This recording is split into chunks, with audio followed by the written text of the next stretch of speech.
staff. Really appreciate all the help, and let's get started. So I'll call this meeting to order of the Strategic Growth Council for September 8th at 1 o'clock.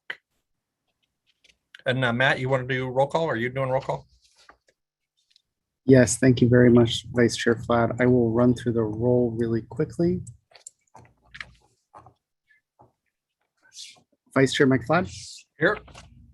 Secretary David Kim of the California State Transportation Agency. Councilmember Nicole Capretz. Here. Secretary Jared Blumenfeld. Yeah. Secretary Wade Crowfoot. Here. Deputy Director Nguyen Tara Key. Here. Secretary Karen Ross. Deputy Director Mark Starr. Here. Associate Chancellor and Chief of Staff Luana Putney. Here. And Undersecretary Melinda Graham. Hey, good afternoon here. We do have quorum. I'm going to take a moment to run through some brief housekeeping related to public comment, and then we can get started. Thanks to everyone for joining us today, online or by phone through the Zoom webinar platform, or by tuning into YouTube, where this meeting is live streaming. I'm here to provide some information to help guide us all through this process for the remote meeting, which we have designed with the intention of maximizing access by members of the public. For those joining the webinar online via Zoom or by phone, please note that your microphone is automatically muted when you join. In order to minimize the risk of background noise, you will not be able to unmute yourself. For those joining online via Zoom, please note that the webinar platform does not enable video for attendees, so we will not be able to see you.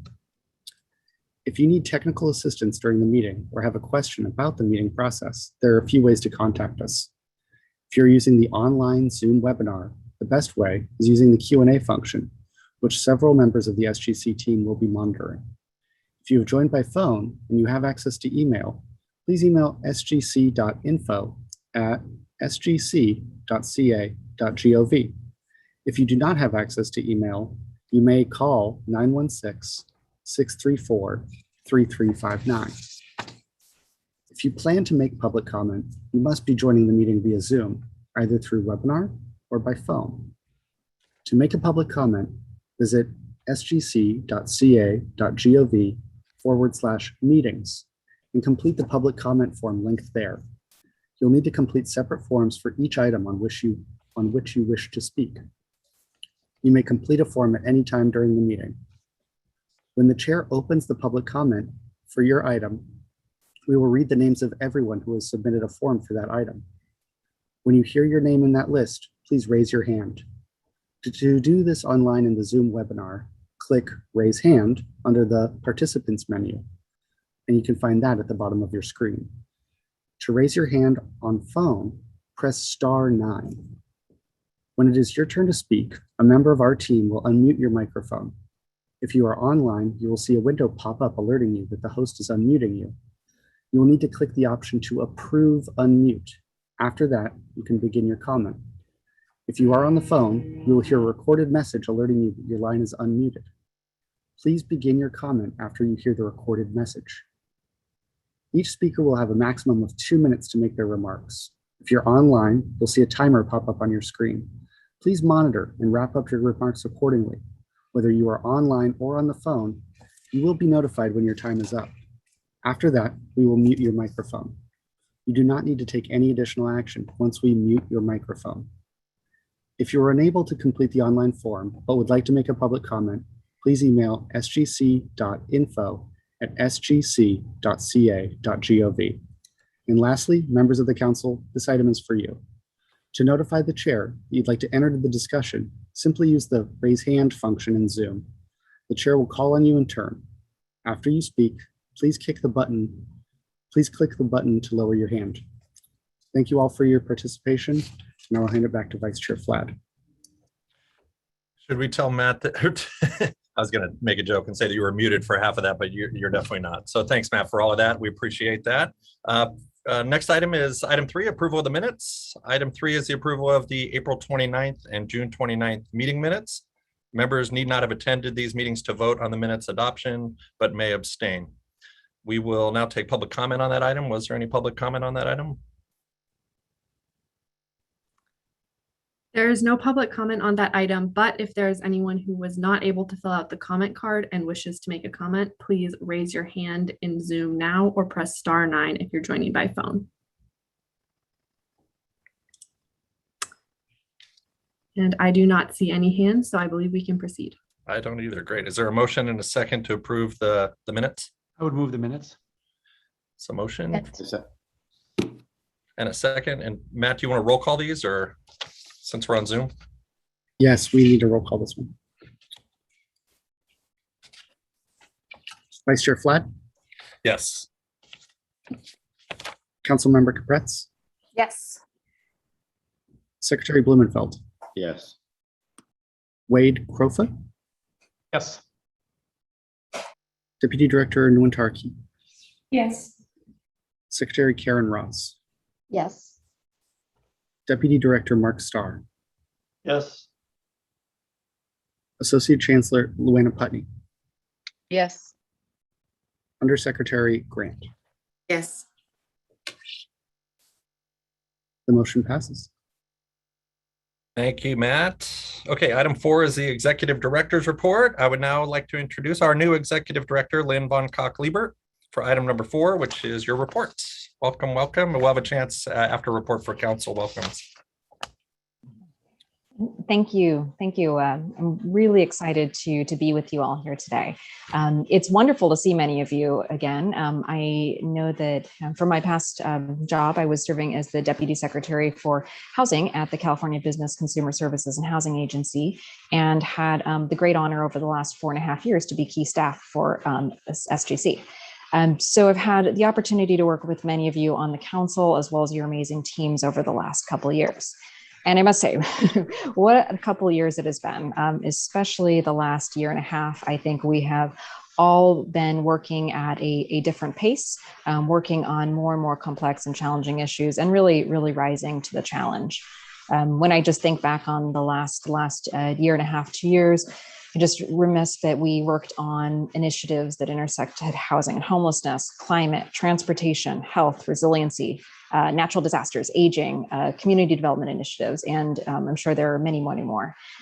So before I jump into the Executive Director's Report, I just wanted to take a moment and tell you a little bit more about why I'm excited to join the Strategic Growth Council. So I really believe that this is the ideal body to bring together state leadership, thought leadership, community leadership, and to work across all of our disciplines and silos on the biggest challenges that are faced by California communities today. California is not unique in that it faces compounding challenges of climate change, natural disasters, affordability, historical inequities, housing shortages, and underinvestment in many communities. However, California is unique in that the state, local, and community leadership in California has really rolled up its sleeves and are addressing these challenges head on. So as a state, we have not been afraid to innovate. We've not been afraid to collaborate and to invest our resources to ensure that future is resilient, equitable, and thriving. So bringing it a little bit more back to basics, why does all this matter, and why is SGC such an important body for the state? Well, I think the last few years have really shown that we're willing to put our money and our time to work, creating a state where we know our children and our children's children want to and are able to live in it. And to achieve this, we must continue to work in a cross-disciplinary fashion. We need to be strategic about our resource use. We need to be visionary in implementing the governor's priorities. And we need to make sure that we're not inadvertently working cross-purpose. We need to lift up best practices when something is working well, and we need to provide capacity building opportunities to bring everybody along. And we need to always make sure we have a channel to continually be engaging with local partners and the public. So I believe that this council is instrumental in making this happen, and I'm committed to working with you, the council, to facilitate strategy, policy, and programs to this end. I also believe that the council staff agrees. Yesterday, the staff were invited to send me an email of introduction and also include one thing that they love about SGC. I heard from many of the team, and the themes that I heard were mission-driven, community-oriented, passionate, problem-solving, and compassionate. So how could I not be excited? So with that, let's please move to the next slide, and I will share with you what the SG team has been up with. Next slide. Okay, so we are excited to share that the Office of Planning and Research Director and SGC Chair Kate Gordon has joined the U.S. Department of Energy as the senior advisor, and the governor will appoint a new OPR director to fill this vacancy soon. We're also excited to announce that we've welcomed 3 new staff members to SGC. In the Affordable Housing and Sustainable Communities Program, former program associate Shep Wilburn was promoted to program analyst, and he has been joined by program manager Mark Caswell and program associate Jessica Lopez. We are thrilled. Mark and Jessica have prior experience supporting AHSC applicants, and we're very excited for them to bring that expertise to SGC. Lois Kim also joins us as the special assistant supporting the council. I'd like to take a moment and thank everybody who has stepped up over the last few months and taken on additional responsibilities during this time of transition, including Chief Deputy Director Jesse Buendia, who served as the acting executive director for 4 months and led the organization through what we all know was a challenging but very critical budget process. Okay. Now, moving into the programs. So we've seen exciting progress on the transformative climate community projects. Ontario Together held a grand opening in June for the completed Vista Verde Apartments affordable housing development. This is a 100% electric and net zero development, which includes 100 affordable units, a community garden, and access to improved bus service and active transportation. In May, the Green Together collaboration and the Northeast San Fernando Valley had a virtual launch event. Assemblywoman Luz Rivas and SGC Deputy Director Jesse Buenda spoke at the event. Next slide, please. Transform Fresno has had 2 exciting projects kick off in July. The Fresno Metro Black Chamber of Commerce held a ribbon cutting at a Fresno Housing Authority site for a project that will include electrical vehicles, a network of electric vehicle charging stations, electric bikes, and a mobility hub to provide clean and affordable transit through downtown Chinatown and Southwest Fresno. And the St. Rest and Food to Share project will repair and improve an aged and underutilized building and transform into a community serving food recovery and distribution center and commercial community kitchen. Next slide, please. So building off of the success of the first round of the Boost program, which you all heard about in the April meeting, SGC has selected a consultant team for round 2 of the program. This project will provide hands-on capacity building and technical assistance to an additional 5 to 7 under-resourced California cities and towns on topics related to climate and equity. The application is currently open and is due this Friday, September 10th. And next slide, please. And as you all are aware, SGC coordinates the State Metropolitan Planning Organization Working Group, which is a monthly meeting of representatives from state agencies and each of the 18 metropolitan planning organizations. MPOs have consistently expressed a need for flexibility, non-competitive funding to support regions in achieving their vision for sustainable communities. Now, this request led to the creation of the Regional Early Action Planning Grants Program, or REAP, of 2021. This will provide $600 million in grants to regions for transformative planning and implementation activities that will support infill housing and other actions that enable regions to meet housing and vehicle mile travel reduction goals. Very exciting. This program is a collaboration between California Department of Housing and Community Development, California Air Resources Board, OPR, and SGC, and it's based on the success of the first round of the REAP, Regional Early Action Plan from 2019, which was funded planning to support the increase in housing. Okay, and with that, I have finished my presentation and would like to turn it back over to Chairman Vlad. Thank you. Thanks, Lynn. And I'd like to give council members an opportunity to welcome. And I see Jared's, you already got your hand up, so take it away. Welcome, Lynn. We're really excited to have you. And as I think you clearly articulated, this is, if we hadn't created this Strategic Growth Council, we would need to right now because of all those overlapping issues from climate change to affordability and equity. So really, really appreciate you taking the reins at this time. And the projects, some of us have been out in the field and seen some of them. It's great to see those pictures. I guess one of the things, just as to add to the many things that you think about, but that I'm constantly surprised by, and hopefully you can think about this kind of in your early months, is like how much amazing work SGC does and how little attention it gets. So hundreds of millions of dollars going out the door in some of these projects, and really exactly the model with TCC and other programs of what we want California to look like in the future. And so anything that we can all do to support you on that, and just want to let you know you've got an amazing team in Jesse and the whole staff, and I think us, as I think I speak for all of the council members, we're really wanting to support you. So keep a clear channel of communication open. Let us know what we can do. All our respective agencies and departments feed into the work, and so we just want to make sure that we're there for you, and really good luck in your first months. Thank you, Secretary Bloomfield. Deputy Director Key. I'm just going in order as you're showing up on my screen if you're wondering what I'm doing here.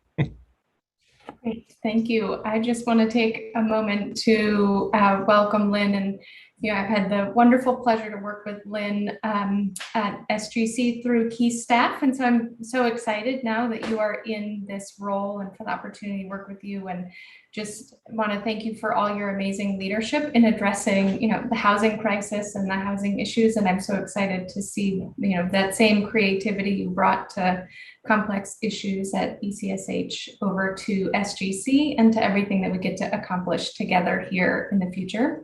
And I also just want to take a moment to thank Jessie Buendia for her leadership over these last few months as well. It's always challenging to lead in the time of transition. So thank you to Jessie as well. So thank you. Excited for what comes next. Thank you. Secretary Ross. Thank you, Mr. Chair, and welcome and congratulations, Lynn.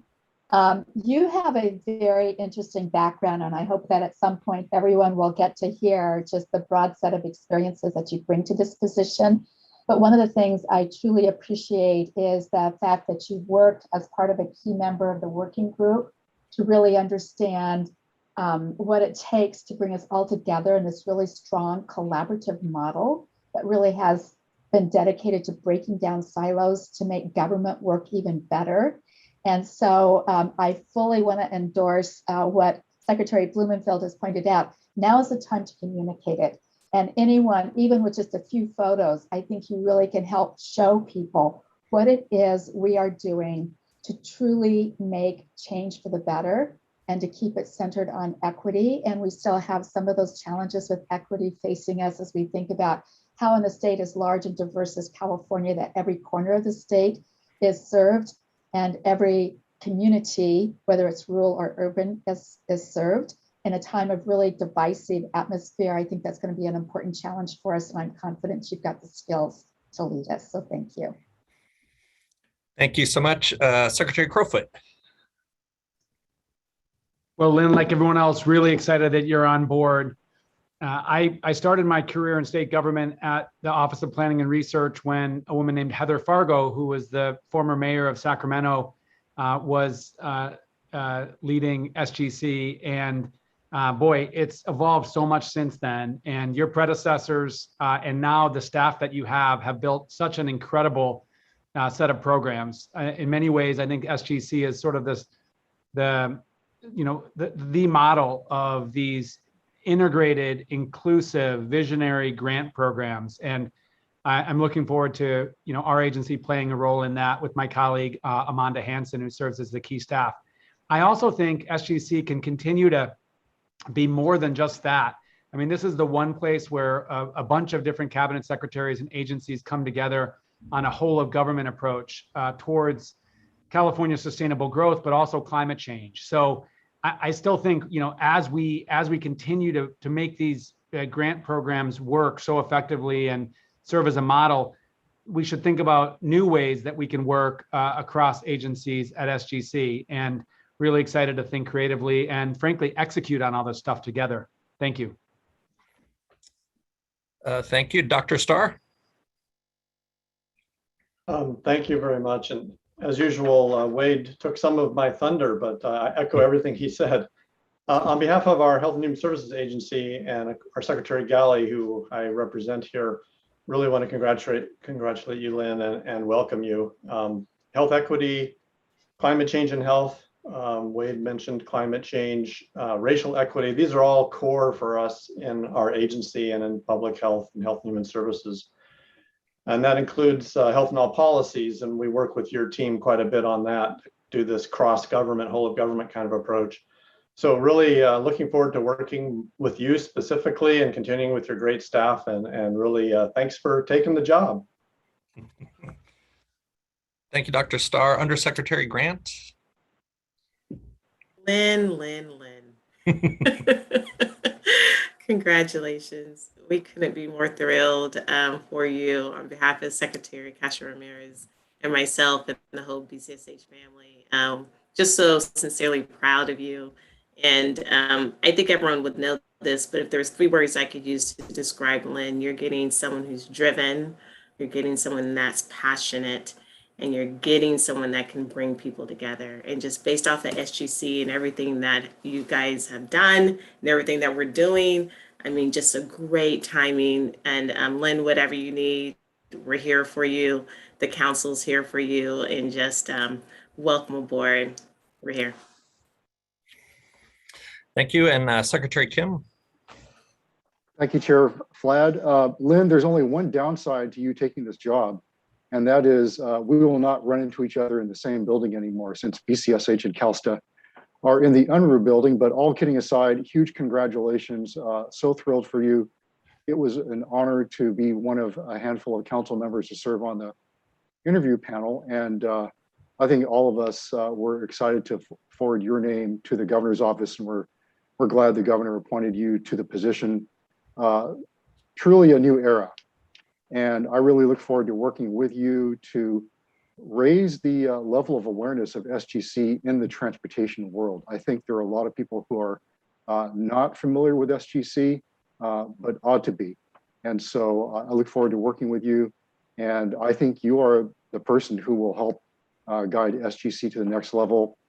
I too would like to thank Jessie for all of her hard work in leading SGC during the interim period. Thank you, Jessie. Appreciate everything you're doing. And Lynn, congratulations again and welcome. Thank you. And I don't see any other hands, so I try not to repeat too much what's already been said, but with regard to the process, and there was a handful of us, and I too was on that process and honored to be a part of that extremely competitive process. So I want to make sure everybody understands that there was folks from all across the country, folks from all different disciplines, all different types of experiences, but an extremely impressive pool of candidates. And Lynn, your experience at Secretary Ross touched on it. Your experience, I think your resume is like 6 pages long. So, and it's like 0.6 font, and it goes margin to margin, however you got your printer to do that. But it's not a lot of fluff. There's just, you have a very, very impressive leadership history.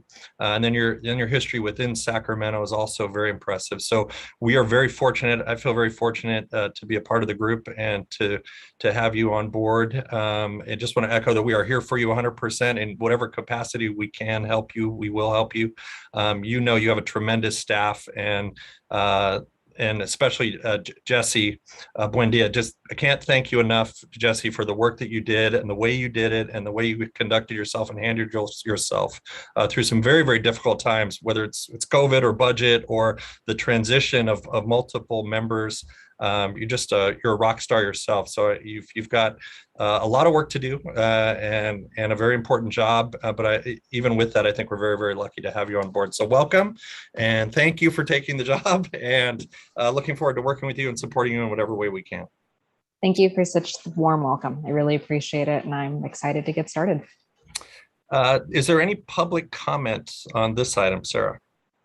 We have not received any public comment cards on this item, but if there's anyone who would like to make a comment and was not able to submit the card, please click raise hand under the participants menu on Zoom, or press *9 if you're joining by phone. I'm sure it's technical difficulty. On behalf of the public, they're very excited for you too, Lynn. They're very happy that you're on board also. So we'll give it just a second. Sarah, do you see anyone?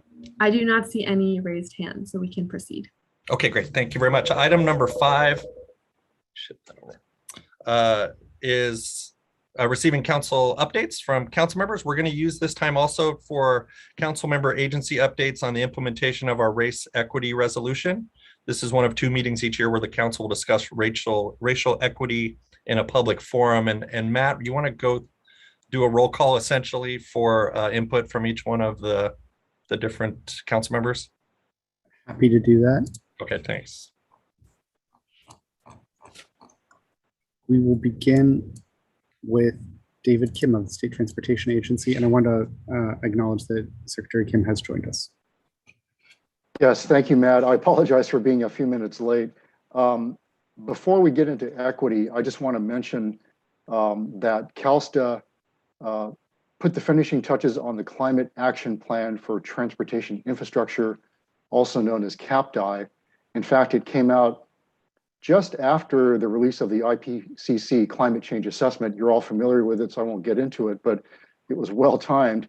And in a nutshell, CAPDI responds to the governor's first executive order on climate change in 1919, which called on CalSTA to invest discretionary transportation dollars in a way that reduces our carbon footprint, reduces vehicle miles traveled, and encourages greater mode shift. That's what CAPDI is all about. It is a high-level policy framework, and it is a very significant paradigm shift for transportation planning in California, and it's going to change the way in which we make investment decisions in California. I do want to thank all of the many stakeholders for so many hours of engagement and very meaningful feedback you gave us. And it really helped shape this important effort and made it, frankly, a better document. So just a note of appreciation for everyone, all stakeholders who played a role and added your voice to the development of CAPDI. On equity, I will say that racial equity continues to be top of mind for CalSTA and all of our departments. We are still going strong with core training, Capital Collaborative on race and equity. We started with 16 employees going through the training. All of them are still enrolled and they're still plugging away. I will say that core training will help us develop a racial equity action plan later this year. Also, back in the spring, everyone at CalSTA participated in a 2-day workshop on JEDI, Justice, Equity, Diversity, and Inclusion.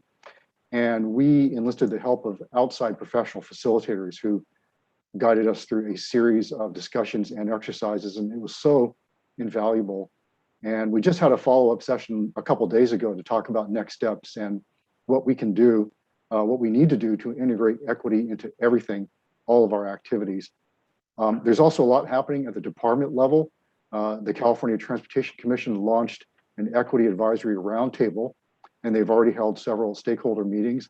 They also recently hired a supervising transportation planner, and that person's primary responsibility is focused on equity and engagement. Meanwhile, at Caltrans, they established an Office of Race and Equity called CORE, not to be confused with CORE Training, and they are advancing a whole bunch of initiatives. I won't get into all of them, but they are working with USDOT on a transportation equity data piece, and Caltrans is also developing a very exciting tool, an equity index, and that will evaluate the degree to which a transportation project delivers equity benefits. This will be the first of its kind in the nation once it's completed. Also want to briefly mention that CalSTA, Caltrans, and CTC are jointly planning equity listening sessions with stakeholders. And finally, I mentioned earlier, as part of CAPDI, one of the key actions of CAPDI is standing up a transportation equity and environmental justice advisory committee. We are going to kick that off this spring. So with that, Matt and Chair Flad, thank you very much, and I'll hand it back to you. Thank you very much. Next, we received a request from Jared Blumenfeld to present. Hey team. Yeah, really appreciate it. I'm going to focus really just on equity. I want to start off by introducing a new person on our team, Shireen D'Souza. Shireen is the Deputy Secretary for Climate and International Work, and is going to worked closely with me on all things SGC. So she is awesome, and look forward to everyone meeting Shireen. Just so you know, Lynn, this has really been a strength of SGC. You guys, led by Jesse, have through the GARE program and your work on equity internal to SGC really elevated this issue. And I think to what David just said, you know, this is an effort that is going to take constant attention and constant focus of all of ours to elevate it, and look forward to having that broader discussion about how we do that as a group. I'm going to give some equity and updates relating to first what we're doing agency-wide, and then some specific work that the boards, departments, and offices are doing. This week, we're signing with US EPA an environmental justice enforcement memo, and that MOU will really look at how we collaborate on enforcement compliance in EJ communities, and particularly in communities that have histories of poor environmental compliance. A really cool thing that Serena McElwain, the undersecretary, has taken on, is getting a lot of attention within Cal EPA, is we created an affinity group program, which allows employees to form voluntary affinity groups, focus on issues affecting people from traditionally underrepresented groups. And those groups, voluntary groups, the goal is for them to help bolster equity, diversity, inclusion at Cal EPA. So that whole process, we have a template of how we did it, the legal ins and outs to make sure they're not bargaining units, all those things we worked out. So happy to share that with anyone. We also did last month a Train the Trainer program for advancing racial equity. We got 22 new racial equity trainer candidates and put them through 11 courses. And these new trainers are then going to do 6-hour racial equity trainings to more than 250 employees. That's already happened. And really the goal within the framing of GARE is to normalize the discussion and really start to think about operationalizing it. Within the boards, departments, and offices, the State Water Resources Control Board is considering a racial equity resolution at their November 2021 board meeting. Just to give you some context, it's unbelievable to me how many just incredibly unproductive and racist comments the board has gotten, both publicly and in writing, about why are they doing this? This makes no sense. Why would the water board have a racial equity resolution? I mean, just in 2021 and in California, it is shocking the level of anger and hate that has come out just by doing that simple act of developing a resolution. And we can talk about how we try to combat some of that and think about it. It's really taking a toll on the folks that in goodwill and spirit and really wanting to push a proactive agenda, put this out there, and they're just feeling incredibly demoralized and exhausted by it. Department of Toxic Substance Control is embedding racial equity in the prioritization of cleaning up contaminated sites to address the disproportionate impact and environmental burdens on people of color. So we're doing a whole process to identify how cumulative impacts occur, and for the first time baking it into permitting decisions, which I think will be fairly revolutionary. As Karen and I have observed, there's a lot of issues happening around notification of pesticide applications within the Department of Pesticide Regulation. A lot of, I think, issues are coming to the fore between farm workers and farmers and the agricultural commissioners, and so it's a conversation that we really want to make sure is productive. Carol Cycle is creating a racial equity group and plan to integrate all the work that they're doing, as is the Office of Environmental Health Hazard Assessment, OEHA, which just has finalized Cal EnviroScreen 4.0, or will, sorry, by the end of September. And CARB, there was a lot of discussions within the agency and letters from employees feeling that that there's, discrimination, systemic inequality in CARB. And so CARB has created a diversity and racial equity task force, really a space where employees can work together to make sure that those internal policies and culture, including hiring, are incorporating racial equity. And obviously there's a lot that CARB does in their AB 617 and other programs to focus the external work on environmental justice, including the scoping plan, which is a very big document and process that you're all familiar with. We have an environmental justice advisory committee, which will really be essential to moving that forward. So it's a lot, but I think it's important to get into those details just so we can understand what's happening at a granular level. And Lynn, I can't think of a higher priority as we enter, your first months of thinking about how we continue to push this. There's some really troubling news reports, polling data from the New York Times that showed that levels of focus on equity, particularly as it relates to Black Lives Matter, have been reduced significantly below where they were prior to George Floyd's murder. So that, a huge increase in activity, and now it's literally below where it was when that happened. So we all have our work cut out for us, and just want to thank you in advance for your leadership and Jesse's leadership on this issue. Thank you.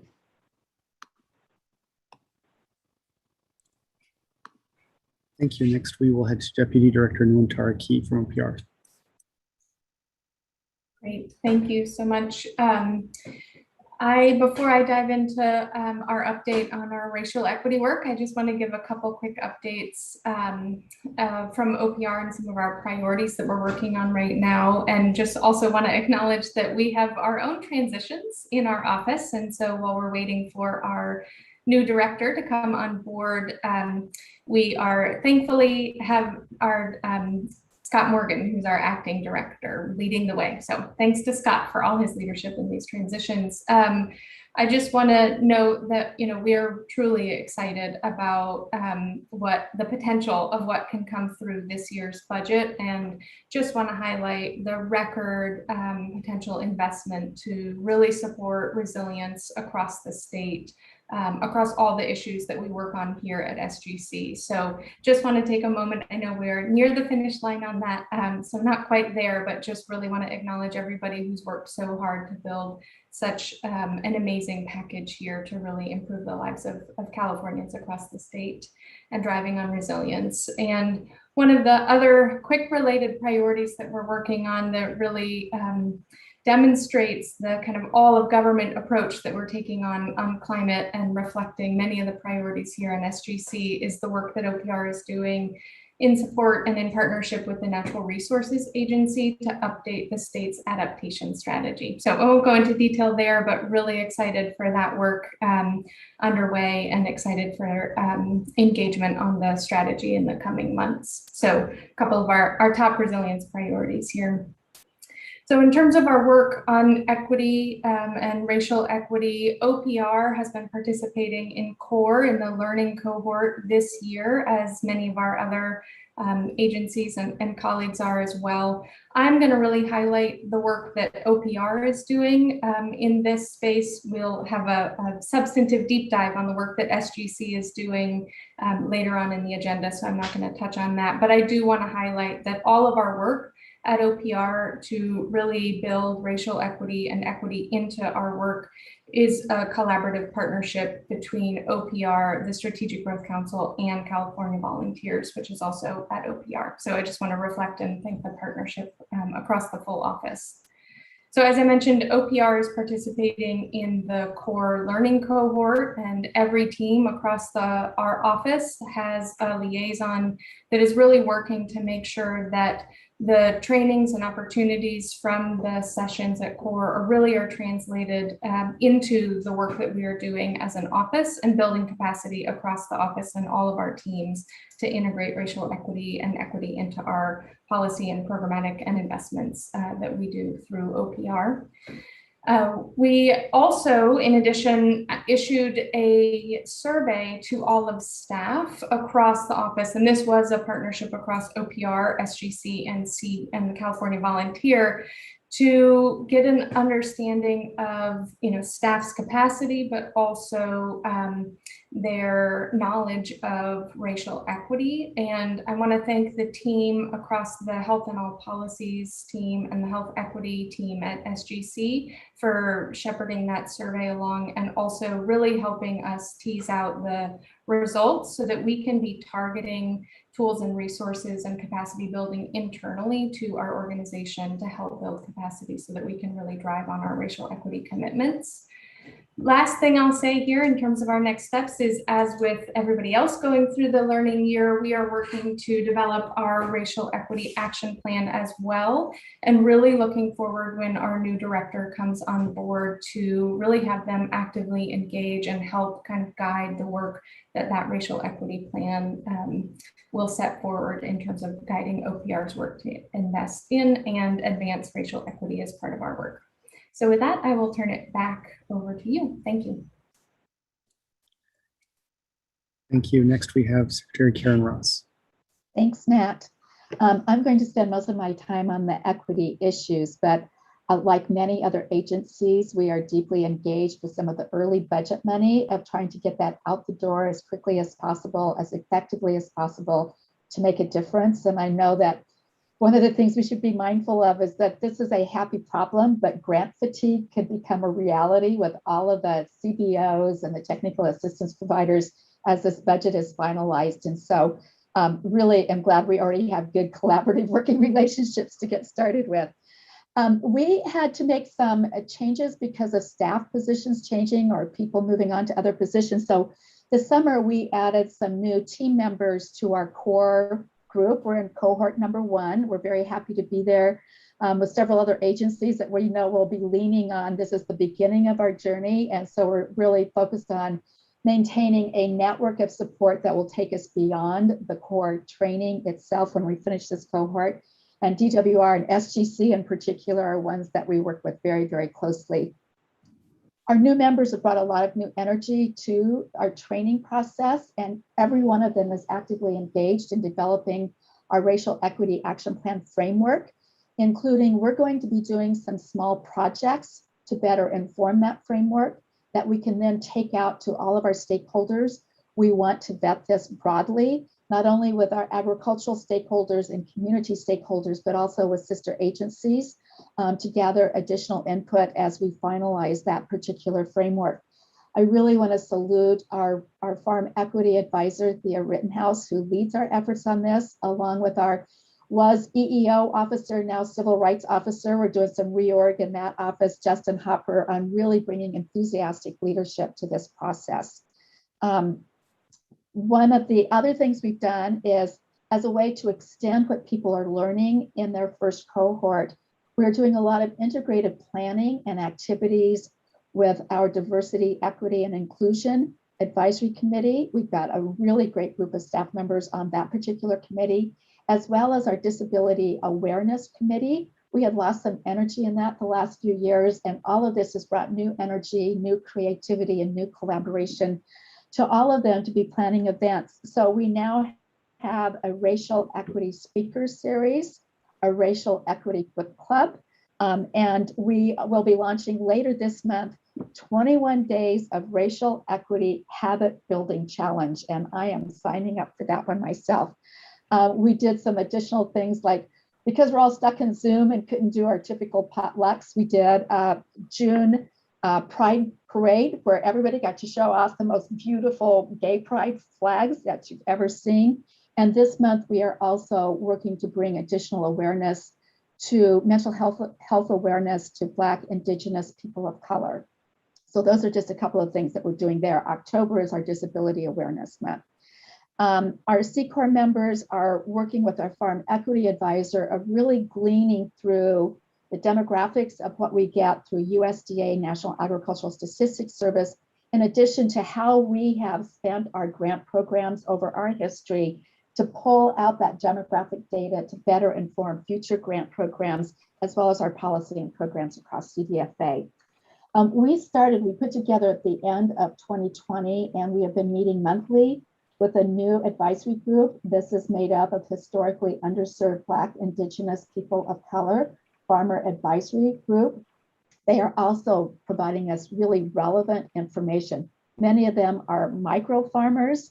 Many of them are urban farmers. And so that's one of our promising things of the budget. We might actually be able to invest more in that.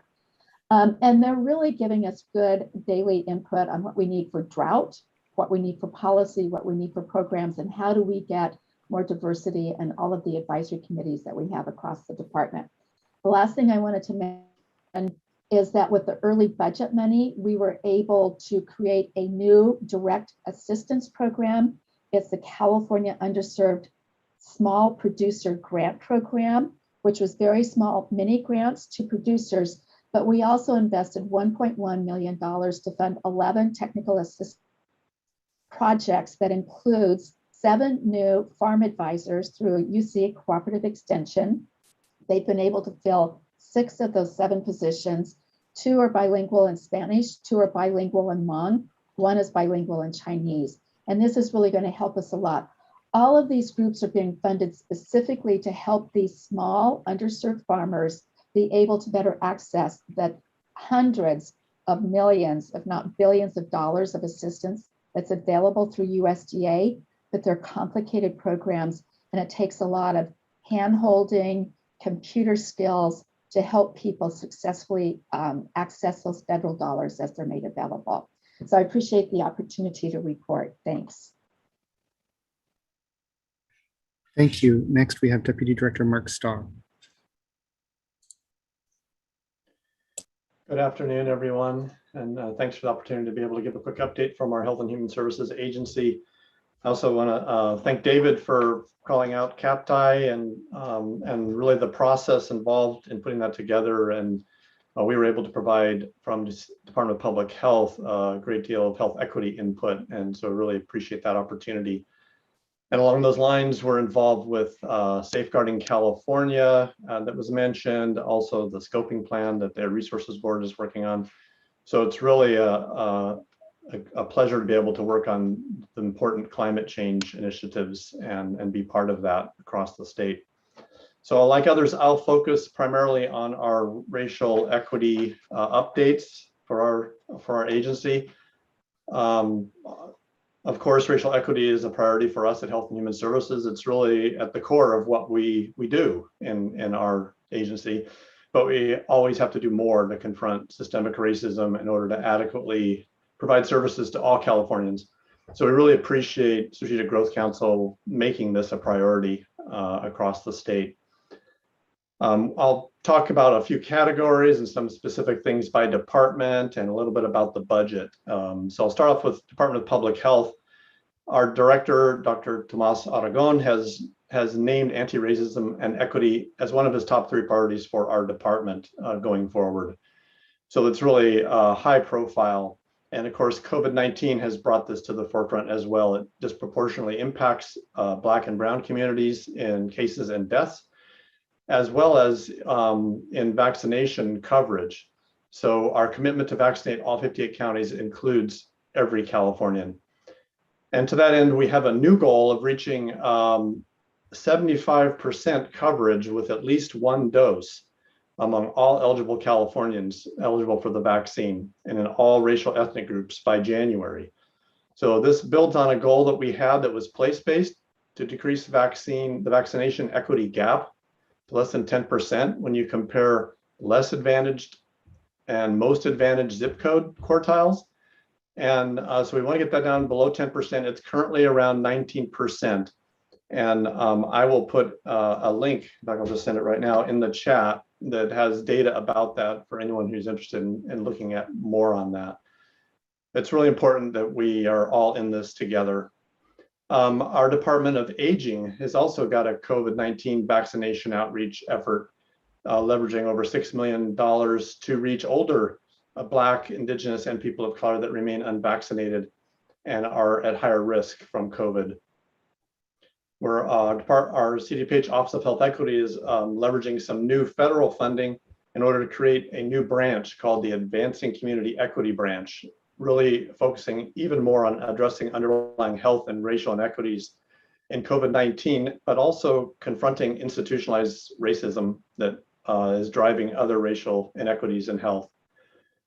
So this branch will also provide equity technical assistance to local health departments and work with community-based organizations and others regarding vaccine allocation. Lastly, our Department of Public Health is implementing a grant from CDC, the Federal Centers for Disease Control, a $32 million health disparities grant. And a great portion of that will go to local jurisdictions to help improve COVID-19 response and in particular recovery among communities of color as well as in rural communities. We also have some state level work that will be funded by that. So there's a number of budget investments that I can share about that have helped with racial equity, or will help with racial equity going beyond COVID-19 in our agency. One example is the budget includes $20 million investment for language services across our agency and nearly $10 million to implement equity initiatives to advance a culturally and linguistically competent and responsive health and social service system. So those are significant investments. There's also some funding to establish and enforce health equity and quality standards at the Department of Managed Healthcare's licensed full service and behavioral health plans. And our Department of Healthcare Services has noted that we have a historic investment in the Medi-Cal program, which they operate, which includes Medi-Cal coverage for undocumented residents over 50, adding community health workers and doula benefits, which are essential to address disparities. There's also a project at DHCS called the Cal-AIM, California Advancing and Innovating Medi-Cal.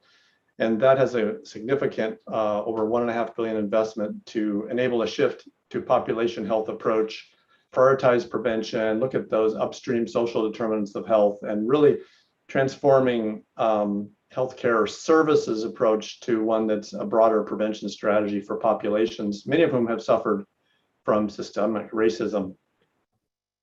Our agency in the budget also received $1.4 billion and some additional funding going forward to transform our behavioral health system for children and youth and focus on prevention, really to assure that all children and youth can be routinely screened, supported, and served for behavioral health needs, regardless of who's paying the bill. In our Department of Social Services, our budget investments include funding to expand our programs that serve immigrants, such as CalFresh, making CalFresh available to individuals who are not eligible because of immigration status currently. There's also in social services a hate and violence prevention program in partnership with a community organization. And there's the Crises Act, the Community Response Initiative to Strengthen Emergency Systems, which will offer alternatives to law enforcement response to prevent over-policing in communities of color. There's also equity training and many other activities in social services. In the Department of Aging, the Master Plan for Aging includes a new data dashboard for aging that has equity indicators. There's $3.3 million of ongoing funding to begin developing a Department of Aging infrastructure that can lead and coordinate work across the Master Plan for Aging goals. In addition to budget investments, our departments in our agency are embedding racial equity throughout their organizations. So for example, Department of Aging has created the Equity and Aging Advisory Committee, which advises both the department and the Master Plan on Aging to ensure equity is baked into planning and implementation of all activities and service delivery and policies that folks that are served across the spectrum. There's also a year-long peer-to-peer webinar series on equity and aging and various other trainings on race and equity in the Department of Aging. The Department of Social Services is making great strides in workforce equity. They've internally launched an equity framework and equity action plan, and they also have done a racial equity survey and shared the findings with their workforce and really planning a demographic presentation dashboard of the workforce. So all this is to help the workforce address racial equity issues. There's training in that department specific for leadership as well as for the staff on implicit bias and various other inclusion and disability awareness and equity topics. Just want to quickly mention to mark your calendars for the Center for Data Insights and Innovations Annual Data Expo. That's also the Department of Social Services. So the Annual Data Expo will be February 22nd and have a theme on equity this year. And it will highlight department's equity and racial equity efforts. And we'll show more about that in our April SGC meeting. Lastly, Department of Public Health is expanding staff in the health and all policies team that I mentioned earlier, and racial and health equity efforts, which are part of that. We'll be coordinating 9 health equity liaisons that will be placed across the department in the department's major centers and offices, and really embed and coordinate racial equity, diversity, and inclusion across our department and our programs and services. All this will further our support for California Collaborative on Racial Equity, formerly GARE, as Secretary Blumenfeld mentioned, and our interagency collaboration in these areas. And I'll stop there. Thanks very much. Thank you. Next is Secretary Wade Crowfoot. Thanks so much. I wanted to start it off by thanking community groups and leaders who have demanded that state government do better on equity and inclusiveness over several years. I can tell you that the time is now for all of us prioritizing equity inclusion across our agencies. From the governor on down, this is driven as a central priority in all that we're doing. And I think you're getting a sense of that in all that my colleagues are presenting. The way I talk about it, is that at the Natural Resources Agency, we're on a journey. And we're proud of the work that we're doing and the improvements that we're making, but recognize that we have a long way to go. And so I talk about really sort of 3 primary actions: listen and learn, commit, and then act. And on the listening and learning, over the last 2 years, we've come to acknowledge a lot, including that our agency and many of our entities, some as old as the state government, have perpetuated systemic inequity and racism. And so leading these institutions, it's not an issue of simply acting individually in a way that you can be proud of, but actually reshaping these agencies and everything that we do to redress the inequity that our institutions have perpetrated or perpetuated. We've also learned from a lot of direct conversations with Californians that our mission does not feel inclusive to them. Our efforts to steward our natural, cultural, and historic resources, Californians feel very unequal access and have unequal access to this incredible nature and these resources that we have. So we need to do better towards ensuring that all Californians can actually access all of the places that we protect and restore. And it also means that our 21,000 person workforce has to reflect the diversity of California, because it's not only about being able to visit a park or a preserve, it's about feeling comfortable and seeing yourself and understanding your history as that's represented once you get there. So, we're in an important sort of ongoing moment of reckoning, and that's the listening and learning part. On the acting part, as I said, a lot of the early engagement that our entities have done in C-Corps and other programs to really acknowledge these priorities and begin to understand how to act on them has started to bear fruit. I'm really excited that we have hundreds of millions of dollars that have been designated by the governor and the legislature to expand equitable access to our state parks and our ecological preserves and all of our outdoor areas, as well as some of our museums. This is an absolutely unprecedented investment that I'm really excited about. At the agency level, we made 2 important precedential hires. The first, an assistant secretary for tribal affairs. We have a remarkable opportunity to learn from and partner with tribes. If you figure that realize that tribal communities have been stewarding California's environment since time immemorial. But state history has cut off that tribal leadership, that tribal stewardship, that tribal land ownership. And so we need to work to redress that. And our assistant secretary, who has come on board, a woman named Geneva E.B. Thompson, is helping us institutionalize the governor's tribal ancestral lands return policy, trying to move land back into tribal stewardship and ownership, and resources co-management, where tribal governments and communities actually partner and we work with them on co-equal co-management efforts. Our second hire is our first ever assistant secretary for equity and environmental justice, a gentleman named Moy Moreno Rivera, who we were lucky to bring aboard from the Cal Water Boards, who's doing incredible work, really understanding how and where we've actually breathed life into an environmental justice policy we've had on the books for 15 years, but importantly, where there are gaps. And one of the gaps we found is that impacted communities and interested communities don't feel like we have inclusive input and policymaking processes. So in all sorts of areas, most recently Salton Sea community meetings, we're focused with Moy's leadership on making sure that everybody that can benefit from our work, but is also impacted by our work, can actually fully participate. We completely overhauled an obscure but important entity that recommends to the federal government how we rename places in California. That's everything from state parks to natural features.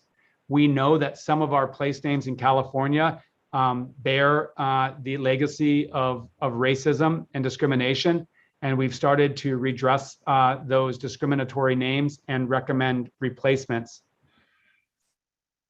I'll stop there. I think we're all really excited about this work and really enthusiastic about the work, and we could continue on sort of with the laundry list, but just know that our agency is open to any input, constructive criticism, feedback around what else we need to be doing to really infuse equity and inclusion in all that we're doing, including the policy making that Nuantara talked about on adaptation planning, all that we're doing on our climate and biodiversity work as well. So thanks for the opportunity. Really excited to partner with you all.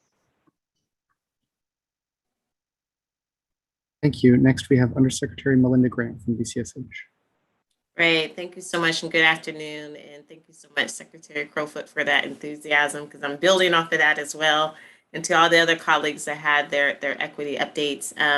At BCSH, also just following in the footsteps of prioritizing equity, excited to note that we will be, in the process of establishing a position that's completely dedicated to equity within our executive leadership team. Of course, with our agency, having our consumer side, which has a whole host of equity development issues, particularly in economic equity, and then of course on the housing side, and the housing equity side, and all the things we're doing on fair housing. There's a lot there that we're really excited about connecting the dots on. We recently had a BCSH all staff meeting where we had presentations from a few of our different departments. And one of our departments, the Department of Financial Protection and Innovation, they reported on some of their diversity, equity, inclusion efforts. And one of those included a Black resource group that they've established and really trying to have an outlet for employees to really kind of speak and to collaborate on. And it really has kind of gained a really great way for other departments to model off of. And so to Secretary Blumenfield, who was talking about the Infinity program, would love to connect with your undersecretary to learn more there, just because we are definitely seeing that there's definitely a need and there's a voice that's out there that we definitely want to hear more about. I just wanted to also just highlight just a few things from 3 key programs that I think we reported on last time.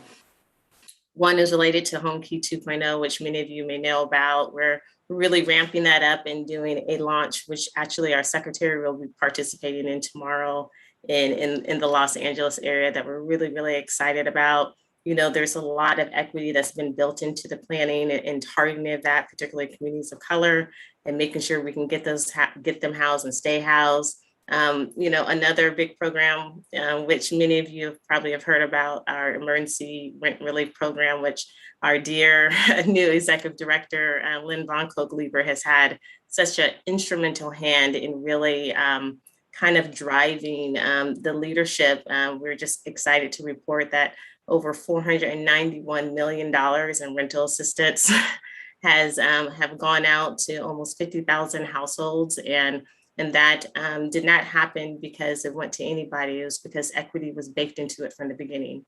It never left, and it's definitely is still there. And I just wanted to share some of the stats that we have received that I just wanted to note is that a lot of that support is going directly to the type of communities that we're talking about. 17% of recipients being Black, African American descent, 18% identifying as multiracial, and 40% with Hispanic and or Latin roots. And so that alone, we have a data dashboard that's also up, housingiskey.com, and plenty of rental assistance resources that's available on that website that just wanted to just, drive folks to just see the data for yourself. I'm really proud of the work that's going on there. I would also just mention that our Homeless Coordinating and Financing Council, they have an action plan that I believe we also reported on last week. They are really gearing up with a lot of developments in their funding working group, but also in the next quarter, they'll be focusing on their racial equity working group, which we're really excited about, already starting to get a lot of good feedback from the public. And so those are the type of things of just to name a few of priorities that the agency is working on. Really just want to echo the fact that at the end of the day, we're in this together, that there's always room for growth, there's always room for learning, and just really appreciate this council in particular and really helping to connect the dots and us to kind of weave throughout this journey of equity. Thank you so much. Thank you. We'll move to our public members. Nicole Kretz. Yes, hello. I just want to thank everybody for their in-depth report outs, because I learned a lot just listening to you all. And I think my takeaway is that there's a lot of incredible lessons learned and best practices. And I think you all have modeled what is possible with government agencies. At the local level, we've seen a lot of cities and some counties that have embraced this idea of promoting equity, and some have created Office of Race and Equity and integrated equity into their investment decisions, but I haven't seen the intentional investment in their staff and sort of having it be a government-wide effort. And I think it would be fantastic, not that I want to create any new work for SGC, so take this as you want, but some of the ideas and solutions that you all have implemented that you've seen can be replicated. I think at the local level would, I think some of the new officers of race and equity would love to hear about. It's fantastic that you're reporting out here, but there's not many folks listening, to be honest, in the state of California, and thus missing, I think, an opportunity to learn more about, what has worked and some lessons learned. So it's just an idea. I just want to throw it out there. I'm sure a new SGC director would love something new on her plate to tackle. So it doesn't have to be immediate, but I just love the idea that if we could somehow have some of the best practices trickle down to the local and regional governments, I think that would be fantastic, because I've really been impressed and inspired just listening to everybody, and the accountability you have for yourselves and your teams and your staff is it's quite remarkable. So I just would love any way we can share that out with the rest of California and local governments. That'd be great. Thanks. Thank you. Next is Luana Putney.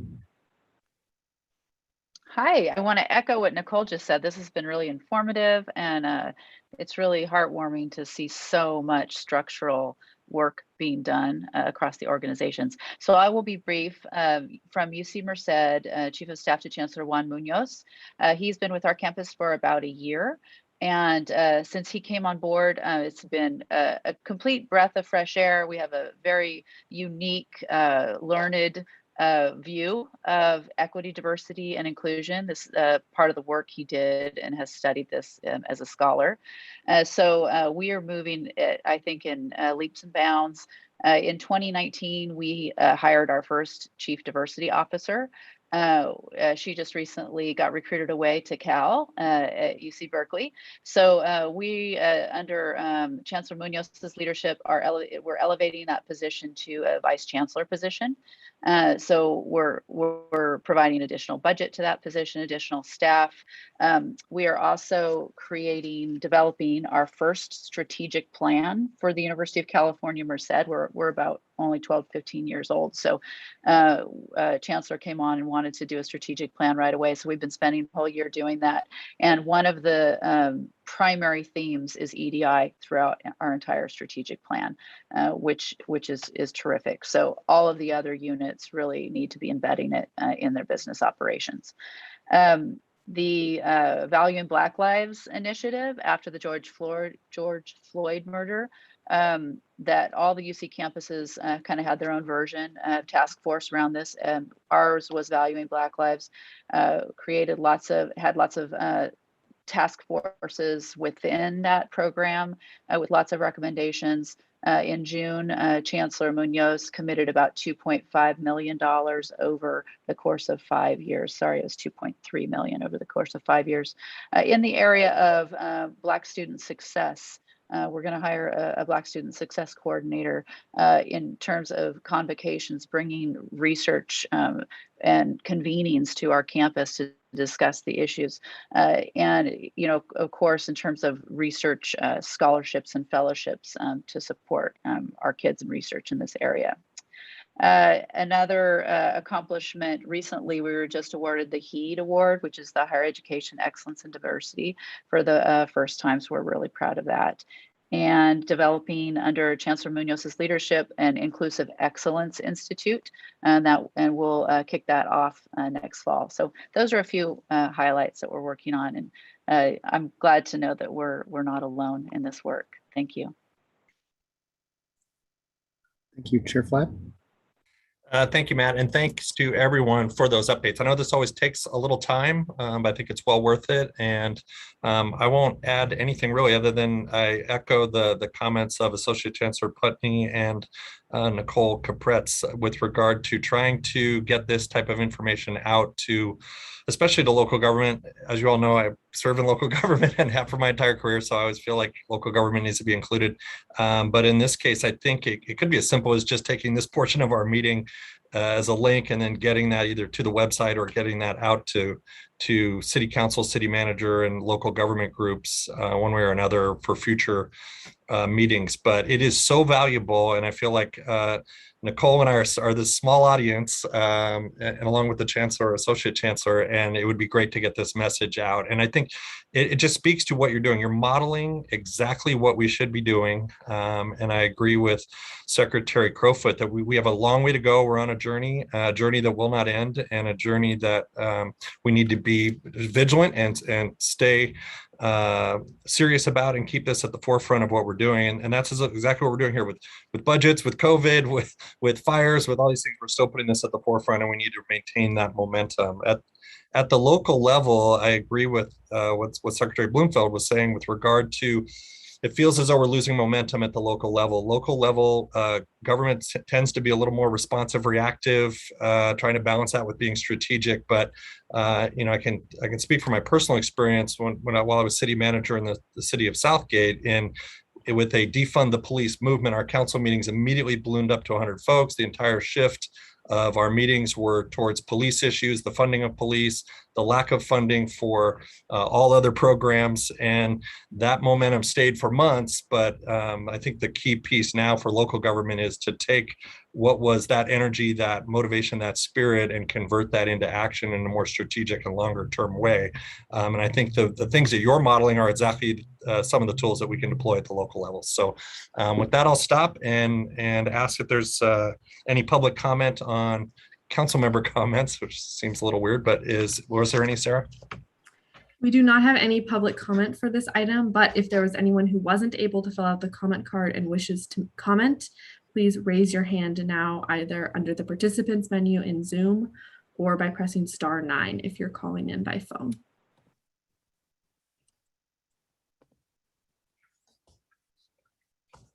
Okay, with that, I think we'll move on to item. We actually do have a hand that was just raised. Of course, Elena as soon Santa as I- Maria, you may speak now once the timer starts. Hi, good afternoon, Mr. Chair and members of the council. My name is Elena Santamaria, and I'm a policy advisor at NextGen California. At NextGen, we're a nonprofit organization that's committed to programmatic and policy changes to address environmental, social, racial, and economic inequalities. I want to thank the Strategic Growth Council and partnered organizations like GARE and Public Health Institute who continue to put racial equity at the forefront of their work to address systemic racism in government. I want to just echo a lot of the comments that I've heard secretaries made, specifically Secretary Crowfoot and Deputy Director Starr, about the emphasis of all the great work that you're doing. And from a comprehensive standpoint, it sounds like everybody's staffing in this regard. And to emphasize the point of Member Nicole, it's very difficult for the local governments to be aware of this. I know GARE operates at least in 60 jurisdictions in California. So there are local governments who are doing this work. And we at NextGen California, in terms of a comprehensive aspect, it sounds like there's a lot of people who are doing the same thing in different agencies. And that can be counterproductive at times, especially for advocates who are trying to monitor 18 million things that the agencies are trying to programmatically implement. So if there's a way that we can efficiently, with the leadership of the Strategic Growth Council, I suspect that between these agencies, there's no Strategic Growth Council for all the other agencies in the state who may or may not be operating racial equity action plans or work. We as NextGen had sponsored a bill, SB 17, to create an Office of Racial Equity, which would be a hub for this type of work, and encourage folks to get plugged in on that front. We have over 100 organizations in support of that work. So there's definitely a push here, and really appreciate the time and effort that the Strategic Growth Council puts towards this work. Thank you so much. Thank you so much. And we will have additional public comment on the approval of SGC's Racial Equity Action Plan later in the agenda, but that is all the public comment that we have received for this item. Great, thank you, Sarah. All right, we'll move on to the consent calendar. Item number 6 is the consent calendar. Consent is for routine and non-controversial business, at least that's the intent. And the consent calendar contains the SALC item from June and the AHSC authority resolution and a budget allocation. Are there any questions from the council on the consent calendar with regard to the consent calendar? If there are no questions, I would move it. We can take a motion in a second, and then we'll go to public comments if we've got a second. Second it. Great, we have a motion in a second, and I did see a written comment. Sarah, do you have that? We do have public comment on this item. So I'll begin by reading the names of everyone signed up to comment. When you hear your name, please raise your hand in Zoom. You can do this by clicking raise hand under the participants menu, which you can find at the bottom of your screen, or by pressing *9 if you are joining by phone. We have received one public comment card from Scott Littlehale. You will have 2 minutes to make your public comment. If you are joining via Zoom, you will be able to see the timer on your screen. Otherwise, we will notify you when your time is up. Please raise your hand if you have not done so yet. I will call your name and we will unmute your microphone when it is time to speak. We will now begin with public comment from Scott Littlehale from the Northern California Carpenters Regional Council.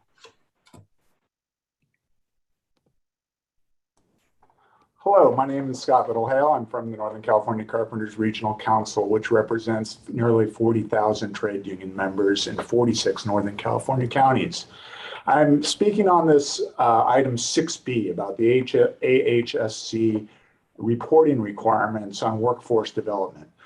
And I'm hoping that the council will accept a friendly amendment that any study or support for local efforts to aid AHSC grantees in complying with workforce development and reporting requirements will be done in consultation with local registered apprenticeship programs and local labor unions. The reason for this offer of a friendly amendment is that we cannot begin to solve problems if we don't measure their extent and depth. AHSC climate investments support over the long haul, of course, housing units, But in the short run, the support comes in the form of nearly $1 billion, or in this round, nearly $800 million of spending, the majority of which will go towards construction, the majority of which will go to for-profit construction contractors. What impact will those building expenditures have on California's priority populations? It's my claim that apprenticeship in of itself helps to support the state's equity goals as well as longstanding public policies for quality jobs. Our signatory employers often are small employers. The median number of employees of a signatory union carpentry contractor is 8. They are fully prepared to do reporting requirements. And in conclusion, I just ask that staff and the council support ongoing consultations with registered apprenticeship programs and local unions. Thank you. Thank you so much, Scott. And if there is anyone who wasn't able to fill out the comment card and wishes to comment on this item, please raise your hand now.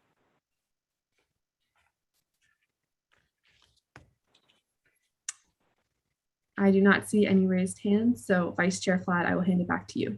Yeah, thank you, Sarah, and thank you, Scott, for those comments and for representing the local apprenticeships. I'm going to ask staff. So, is this something that can be already incorporated or assumed to be incorporated within the existing language, or maybe this is a Matt question also, or is this something that would require an amendment? Is there a way that we can continue with it as it is and still get some assurance from staff that they can, I don't know if coordinate's the right word, or at least communicate with these registered apprenticeships? The motion has been seconded, and the motion moved a recommendation that did not include a consultation requirement. I would let staff, and I might ask Saharnas to jump in to weigh in on whether and how this could be incorporated without official inclusion in the motion. Hello, Vice Chair Mike. Happy to include this conversation in our ongoing research about this. Just wanted to make sure that Scott knows what is the goal of this study that we're trying to conduct. We need to report the co-benefits of our investment to CARB, and we had some issues with that with our grantees, and would like to provide technical assistance to our grantees to be able to report back to CARB. That's the main goal, but I understand his comment, and we'll try to see if we can expand the scope of this study to be in collaboration with the local apprenticeship programs and see if there's anything there that we can help at this research address.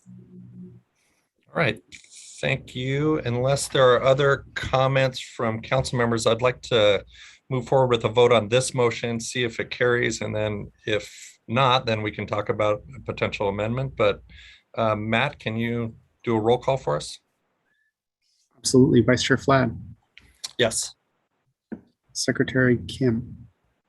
Yes. Councilmember Capretz. I'll come back to Nicole. Secretary, pardon me? I was just gonna say, I think she's muted. Secretary Blumenfeld. Yes. Secretary Crowfoot. Yes. Deputy Director Nuintar Key. Yes. Secretary Ross. Yes. Deputy Director Starr. Yes. Luana Putney. Yes. Undersecretary Grant.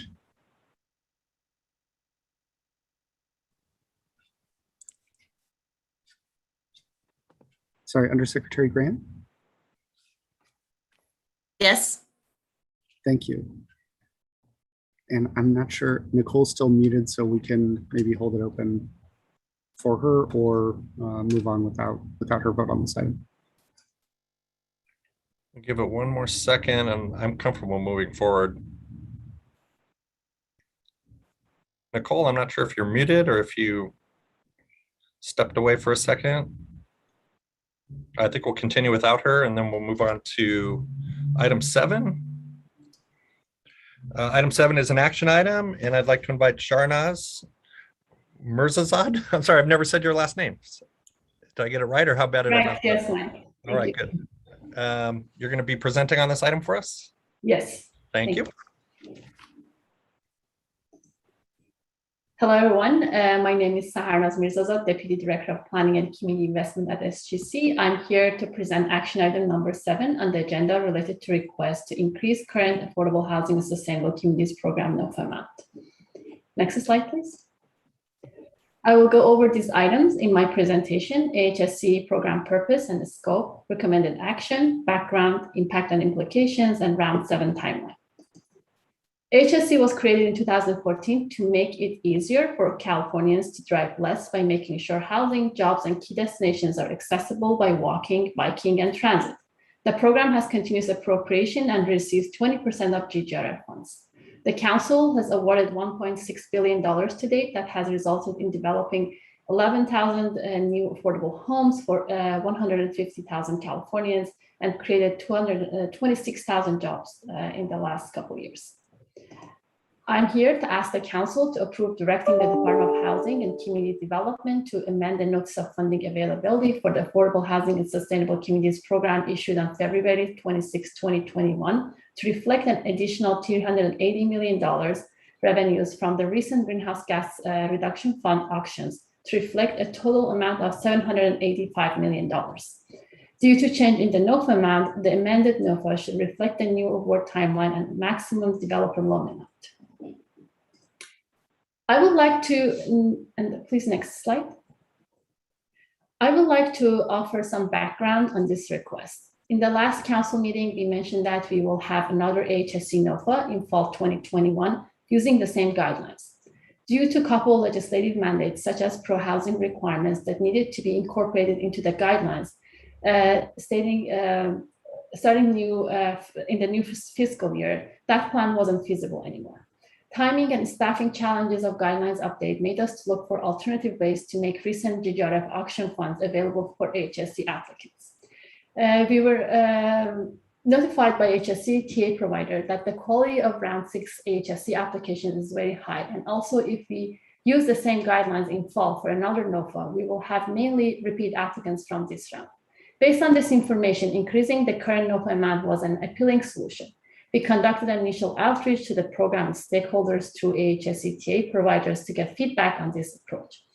Feedback that we got was overwhelmingly positive. We also sent a announcement for our intent to increase the NOFA amount, and we received multiple support letters on this approach.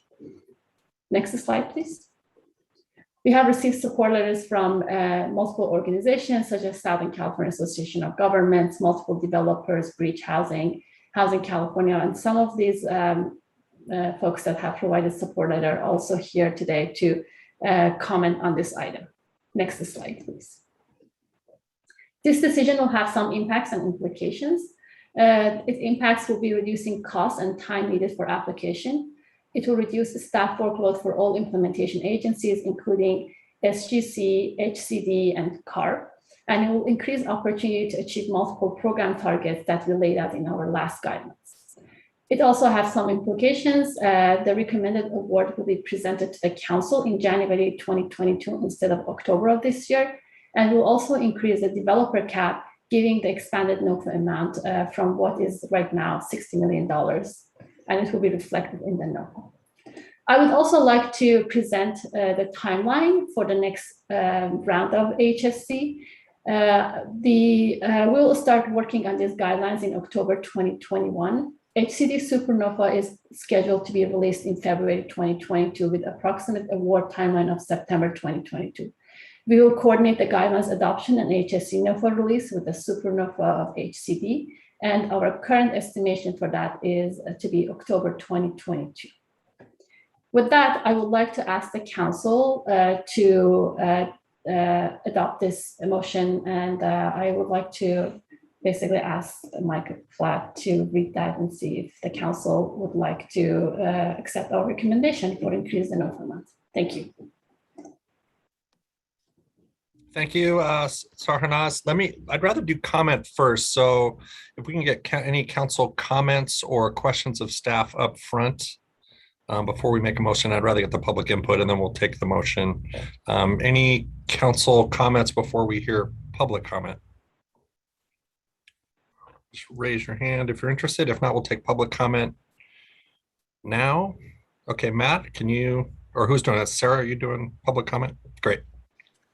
I will begin the public comment period by reading the names of everyone who signed up to comment on this item, which is item 7 on the agenda. We have 5 people signed up to comment on this item.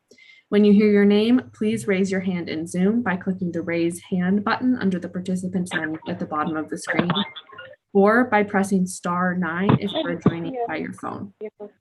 And I think if we could have everyone mute themselves, please. Thank you. We have received comment cards from the following individuals: Sally Greenspan, Nicole Narori, Rebecca Flores, Kate Rose, and Alexander Russell. Please raise your hand if you have not done so yet. I will call your name and we will unmute your microphone when it is time for you to speak. We will now begin with public comment from Sally Greenspan from Enterprise Community Partners. Thank you, Sarah, and hello, council members and staff. My name is Sally Greenspan, and I represent Enterprise Community Partners. We are a national affordable housing nonprofit, as well as the lead technical assistance provider under contract with SGC for the AHSC program. I'd like to take a very brief moment to extend our congratulations to Lynn on your new role and say how excited we are at Enterprise to continue to work with you in this new capacity, as well as with Jesse and the rest of the amazing SGC staff on your important work. So to the matter at hand, I would like to convey Enterprise's strong support for the proposal to amend the AHSC Round 6 NOFA to include additional auction proceeds. This year, Enterprise worked with 37 applicant teams to submit strong policy advancing applications across the entirety of the state. Completing the rigorous AHSC application process and meeting AHSC's stringent threshold eligibility requirements by their nature indicates that these projects are completely shovel ready and meeting AHSC's myriad policy goals. In addition, because of delays to the AHSC Round 6 NOFA, teams had an additional 4 months in this round to put together their applications. This allowed for even greater creativity and even more ambitious projects to be put forward in this round. We believe that adding additional NOFA funds into this round will allow the state to get much needed affordable housing and sustainable infrastructure funding out to projects sooner and more efficiently. Finally, we hope it will also allow the council to achieve its aim of awarding projects in more diverse regions of the state while still funding high quality projects that achieve AHSC's multiple policy objectives. Thank you for your time and consideration. Thank you, Sally. Next up, we have Nicole Narori from California Housing Partnership.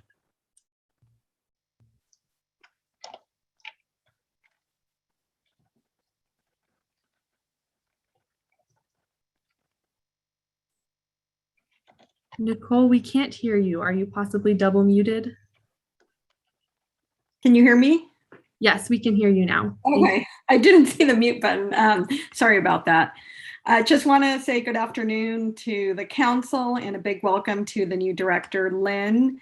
I'm with California Housing Partnership, and we have been working with the program and SGC since the inception of the program, and we continue to look forward to working with Lynn and with staff to provide input on the program that hopefully helps to strengthen the program.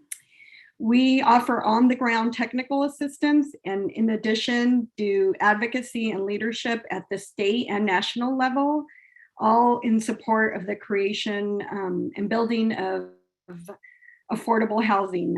We are a statewide organization. I am a director, Central Coast, but I also work as a financial consultant. And I, like Sally with Enterprise, work with applicants to submit successful applications. We fully support the addition of funds to this Round 6 NOFA. We think it makes sense. These are shovel-ready projects, meaning that they're ready to start construction. Receiving awards would mean that they would be ready to apply for tax credits and bonds next year when those become available. The benefits are multiple. It will save projects costs because they won't have to reapply again next year and pay fees to get reports updated and double consultant fees. This will fund high quality projects, and this will fund projects throughout the state. So we think this is a good move and fully support increasing the NOFA for this round. Thank you very much. Thank you very much, Nicole. Next up, we have Becky Flores from Regional Housing Authority. Hello, can you hear me? Yes, we can hear you. Thank you. Thank you, members of the council. My name is Becky Flores. I'm the Planning and Community Development Manager with Regional Housing Authority. We serve a 4-county region in the counties of Sutter, Yuba, Nevada, and Colusa. And in addition to being a local public housing authority, we also are a developer of affordable housing. We are somewhat new to the AHSC program, just submitting our first application in this last round. But we wanted to voice our strong support of the council's decision to request an increase in the NOFA amount. And we do feel that this would allow the state to disperse these much needed affordable housing and sustainable infrastructure funding to projects sooner, that it would be a more efficient way to allocate these resources, and would result in a more diverse set of awarded projects across regions in the state. And I just wanted to thank you for this opportunity to allow me to comment. Thank you. Thank you, Becky. Next up is Kate Rose from California Coalition for Rural Housing. Thank you. Can you hear me? Yes, we can hear you. Thank you. Hi, my name is Kate Rose. I'm calling on behalf of the coalition, the California Coalition for Rural Housing, to express strong support for staff's recommendation to amend the NOFA to reflect the additional auction funds. California Coalition for Rural Housing has provided AHSC technical assistance on projects in every region throughout the state, across every project area type since the state technical assistance program launched in round 2. We believe this plan to amend the NOFA will allow the state to fund more high quality applications that fulfill all of this program's ambitious thresholds and goals, disperse much needed affordable housing and sustainable infrastructure funding to projects sooner, be more efficient in its allocation of public resources, and result in a more diverse set of awarded projects across more regions of the state. Thank you very much for the opportunity to provide public comment. Thank you very much, Kate. And our next public comment and final public comment is Alexander Russell from Many Mansions. Good afternoon. I didn't have too much to add. My name is Alexander Russell. I'm the Executive Vice President at Many Mansions.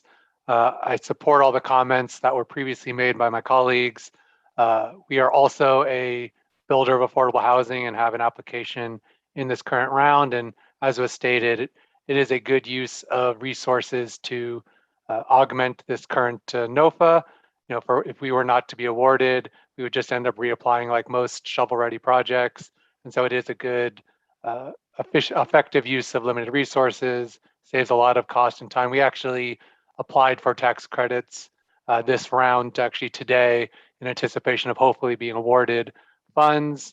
And so that further saves time and resources, including housing for the homeless and disabled, which us and many other projects are serving. So we appreciate all the great work that you're doing and looking forward to moving forward with our project and hopefully getting this action item approved. Hopefully you have a great day. Thanks. Bye.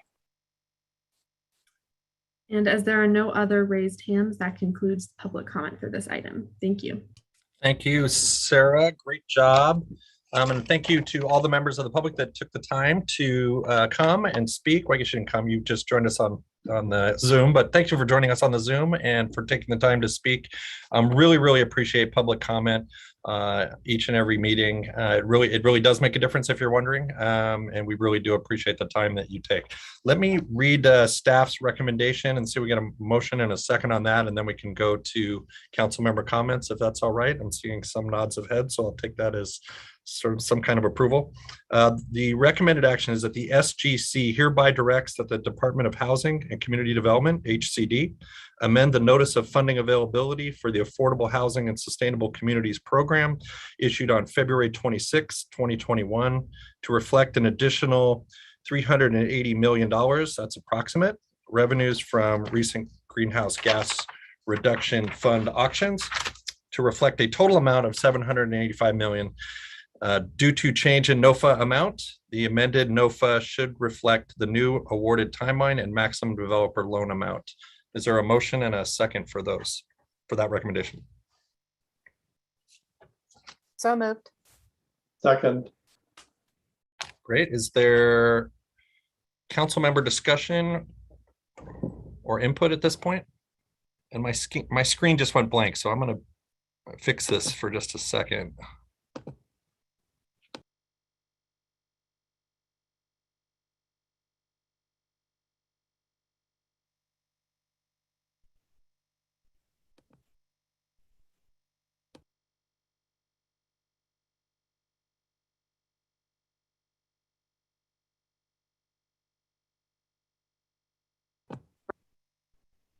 There. All right, I'm back. Sorry, when we put up a screen, it causes my computer to glitch. Was there any council comment? I don't see any hands. Is anybody seeing any hands? All right, Matt, can we get a roll call? Before doing the roll call for this item, I'd like to close out the last item. Councilmember Capretz, could we get your vote on the consent calendar before we move on? You're muted there. God. Yes. Thank you very much. That the consent calendar passes, and we will now move to the item 7. This item, yeah, item 7. Vice Chair Flatt. Yes. Secretary Kim. Yes. Councilmember Capretz. Yes. Secretary Blumenfeld. Yes. Secretary Crowfoot. Yes. Deputy Director Key. Yes. Secretary Ross. I'm a yes. I missed the motion in the second. I didn't catch that. I made the motion. I made the second.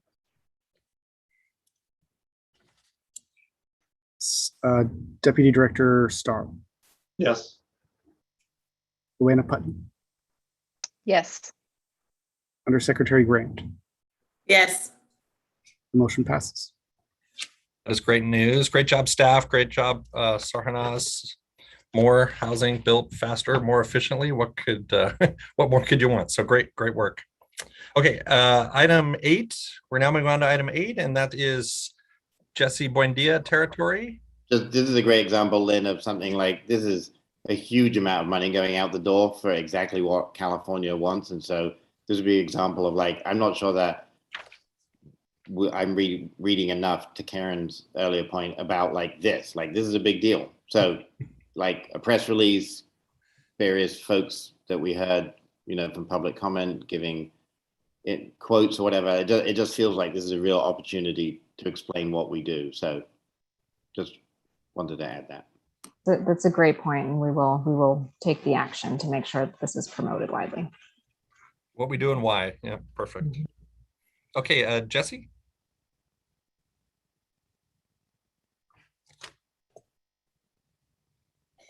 Great. Well, good afternoon, council members, and thank you so much for those comments to lift up and make more visible all the good work that we're all collectively doing. So thank you for that. And thank you to everybody who's spoken during public comment. So my name is Jesse Buendia, Chief Deputy Director of the California Strategic Growth Council and Executive Sponsor of SGC's Racial Equity Action Plan, which for this presentation we will refer to as REAP. I'd like to just take a moment to thank everyone for their earlier updates on the racial equity resolution and also your kind comments during the Executive Director report. Next slide, or no, stay on this slide. So as you may recall, last year we all came together at the August Council meeting, and in response to the killings of George Floyd, Breonna Taylor, and many others, the SGC council members made an important set of public statements denouncing historical, institutional, and structural racism and calling for the valuing of Black lives. And thank you so much, council members, for just making it important that we have to keep this issue front of mind, especially when polling and public interest kind of puts this all on the back burner, because we know this is frontline issues for so many of our communities. This council made a commitment as an organization that we were going to be responsive to the governor's call to action and to do more and do better. And so next slide.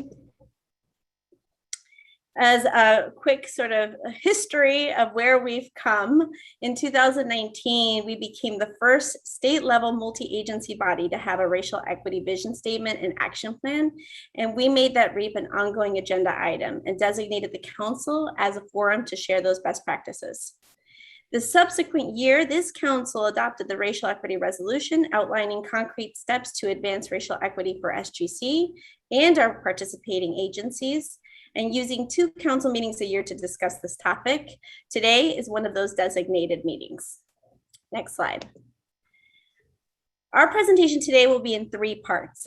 You'll hear from SGC about the progress of our racial equity action plan, which is part of the submission that is available to the public. We will also hear directly from a panel of SGC programmatic staff on ways that they've been able to incorporate racial equity into their programmatic work. And we'll also talk through the key activities that we look forward to implementing next year, with then a request that the council approve the SGC Racial Equity Action Plan, including the implementation actions for September 2021 through August 2022. Next slide. So a quick update on our progress for this last year. Next slide. SGC this year established the Racial Equity Working Group to coordinate the implementation of the Racial Equity Resolution. Thank you so much to council members for designating staff to participate from each of your agencies so we can coordinate our activities, and as some of the stakeholders said, be able to actually amplify how we're working together collectively to advance this issue. SGC also participated in the Capital Collaborative on Race and Equities Learning Year for a 2nd year, which has helped us grow the racial equity competencies of our new staff coming on board. SGC also partnered with Race Forward to administer the Government Alliance on Race and Equities Workforce Survey. The results were shared with leadership from the Office of Planning and Research, the Strategic Growth Council, and California Volunteers, and distributed to staff. We will be taking recommended actions moving forward, and especially as our new leadership comes on board, both at OPR and SGC, making sure that they are really championing this work. SGC is also including the Sustainable Agriculture and Land Conservation Program into our REAP for the first time this year. This is a program that's administered by the Department of Conservation. And we're so happy that they were so passionate about wanting to incorporate this work, that they have been proactively administering racial equity listening sessions that is going to inform their program moving forward. And then lastly, SGC programs are using spatial and demographic data to measure progress towards racial equity action plan goals, of which we've been learning a lot from our sister agencies, especially at Cali, PA, about the work that they've been doing and leading on this front. And these are only 5 of the 40 different actions that are listed in the staff report. And we have so much, right, to share. But today we're really hoping to dedicate some of this public meeting time to lift up 3 of our program areas and how we've been able to incorporate racial equity work into those strategies. Next slide. Next slide. And so I'm going to ask this esteemed panel of racial equity champions to please introduce themselves and provide a high-level update. And then we will actually follow up with a set of follow-up questions to make this an engaging back and forth conversation, and then open it up for our council members to ask their questions. And so Kieran, can you start? Yeah, thanks, Jesse, and hello to the members of the council. My name is Kieran Kumar. I'm the program manager for SGC's Community Assistance for Climate Equity team, and have also been serving in an interim role as the program manager for SGC's Health and Equity program. I will, I guess, pass it over to Alex. Or am I, sorry, Jesse, I missed that. Am I just gonna go on pace? Yeah, if you could just cover your program on pace, and then Alex will have an opportunity to introduce herself before she covers. Perfect. Yeah, thank you. And thank you for the opportunity to talk about Partners Advancing Climate Equity. It's a program we're really excited about this year. So Partners Advancing Climate Equity, or PACE, is a pilot capacity building and leadership development project run by SGC's Community Assistance for Climate Equity team. We also oversee SGC's suite of technical assistance programs, as well as the future Regional Climate Collaboratives Grant Program.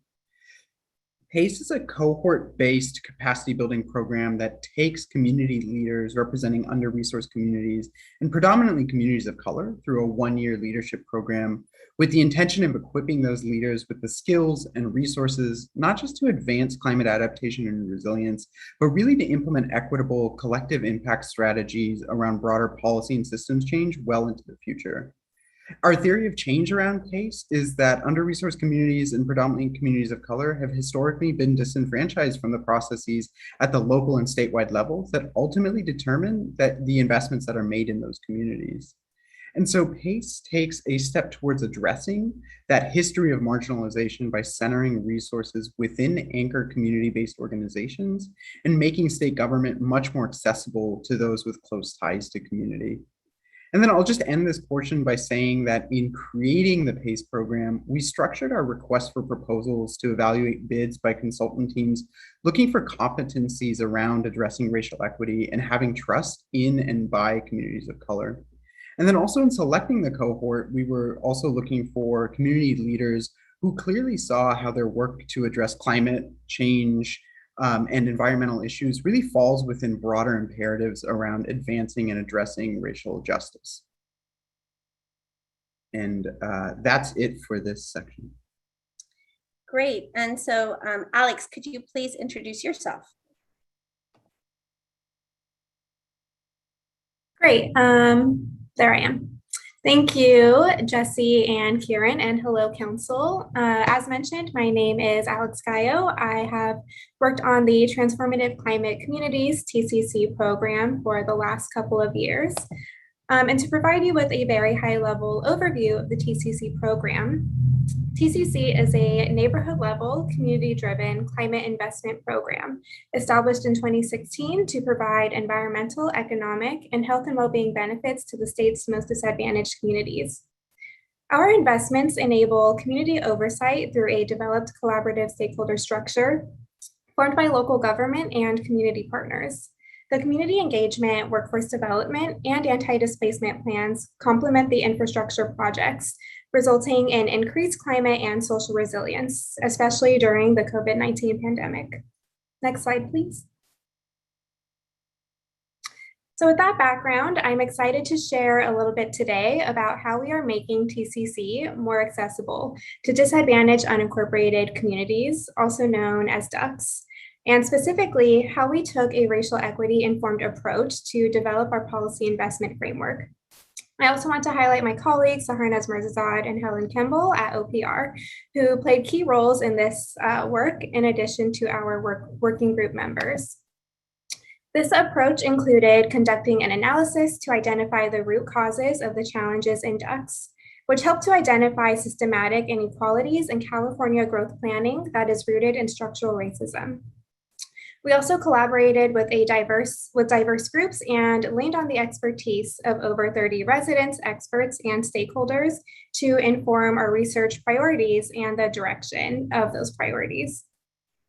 We developed a statewide working group with community-based and environmental justice organizations with a history of working in and with communities of color, as well as academics and state and local government staff who work in DUCs.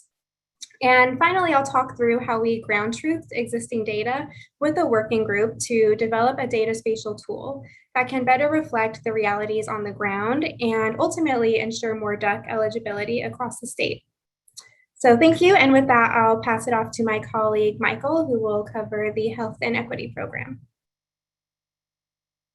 Thanks, Alex, and good afternoon, Council. My name is Michael Jimenez. I am the Health and Equity Program Associate at SGC. Very briefly, the Health and Equity Program, or HEP, provides dedicated staffing to advance cross-sector collaboration on the social determinants of health and equity. HEP supports the tracking and implementation of SGC's Racial Equity Action Plan, participates in and supports the Capital Collaborative on Race and Equity in partnership with the Public Health Institute, and co-facilitates the Interagency California Health and All Policies Task Force in partnership with the California Department of Public Health and the Public Health Institute. So next slide, please. So HEP aims to integrate health and equity into all SGC policies and program areas in alignment with the SGC Racial Equity Action Plan. So a little later in our discussion today, I will speak to the strategic planning and stakeholder engagement that we've helped coordinate to recenter racial equity in our health and all policies, or HIAP work, as well as our capacity building approaches within state government. And what you can see on the slide very briefly is the kind of a visualization of the different methods that we have carried out in the last year to receive input from state and local stakeholders around policy priorities for the HIAP task force. And through this process, we have learned that from our stakeholders that they are encouraging state government to really take a more integrated approach in centering racial equity in its health and all policies and all of government efforts moving forward. So more in a little bit, and I'll pass it back to Jessie. Great. So Lois is going to help us be able to actually have all the panelists focused so that it may feel a little bit like we are actually live in person together. All right. And I'm going to ask a series of questions to each person, and then one collective question for the group, which I'd love everyone to answer. And then again, we'll open it up to our council members. Esteemed panelists, how has your work specifically advanced items within the Racial Equity Action Plan? And how was your process informed by the REAP? And I'd like to start with Kieran. Cool. Yeah, happy to take a first stab at that question. I think for us, there's really two key actions that SGC's REAP calls for that have influenced the development of the PACE program. I think first and foremost, it's around making government much more accessible to under-resourced communities, thereby building capacity to access critical resources and implement community-led change. The PACE program, through both its curriculum and relationship building focused approach, takes a stab at shining a light on what has been described as the black box of state government. And we're already finding that early outcomes are proving this model to be pretty successful. We've already seen 2 of our cohort members join statewide environmental justice advisory bodies to, in particular, represent their communities and the vision of their communities. And then I think second, represented throughout our Racial Equity Action Plan is a recognition that there are structural barriers faced by communities in partnering with the state to implement contracts, including providing technical assistance. And so we're hoping that the PACE program is equipping more trusted community-based organizations to pursue contracting opportunities with the state, now equipped with a better understanding of state practice and policy. And then it's just worth mentioning that the approach that I'm describing here, by which trusted community-based organizations are providing technical assistance in their own communities and as part of broader teams statewide, is really highlighted as a best practice in SGC's technical assistance guidelines, which also stemmed from our Racial Equity Action Plan. Great, thank you. Alex, same question to you. Thanks, Jessie. Yeah, so TCC, as I mentioned, was charged with making our program more accessible to ducks. And so I'll focus a little bit more on this latter part of your question around how our process was informed by the REAP. Because this was specifically a racial equity initiative that our program had committed to, we were very intentional about bringing together community-based organizations, technical infrastructure, and policy experts who all had experience working in and with communities of color.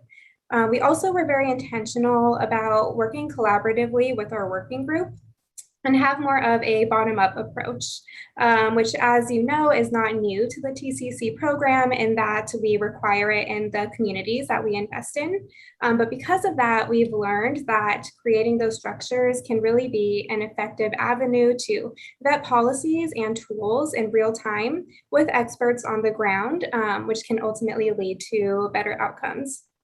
We saw this reflected in our policy work as well, because those with these lived experiences know best how to solve some of these barriers.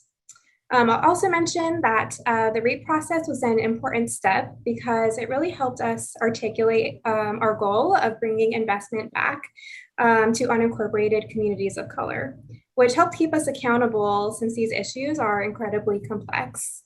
And so ultimately, this entire REAP process helped us ensure that our process incorporated accountability, goals, and collaborative problem solving with community leaders, which are all critical to making progress on these issues. Thank you, Alex. And same question to you, Michael.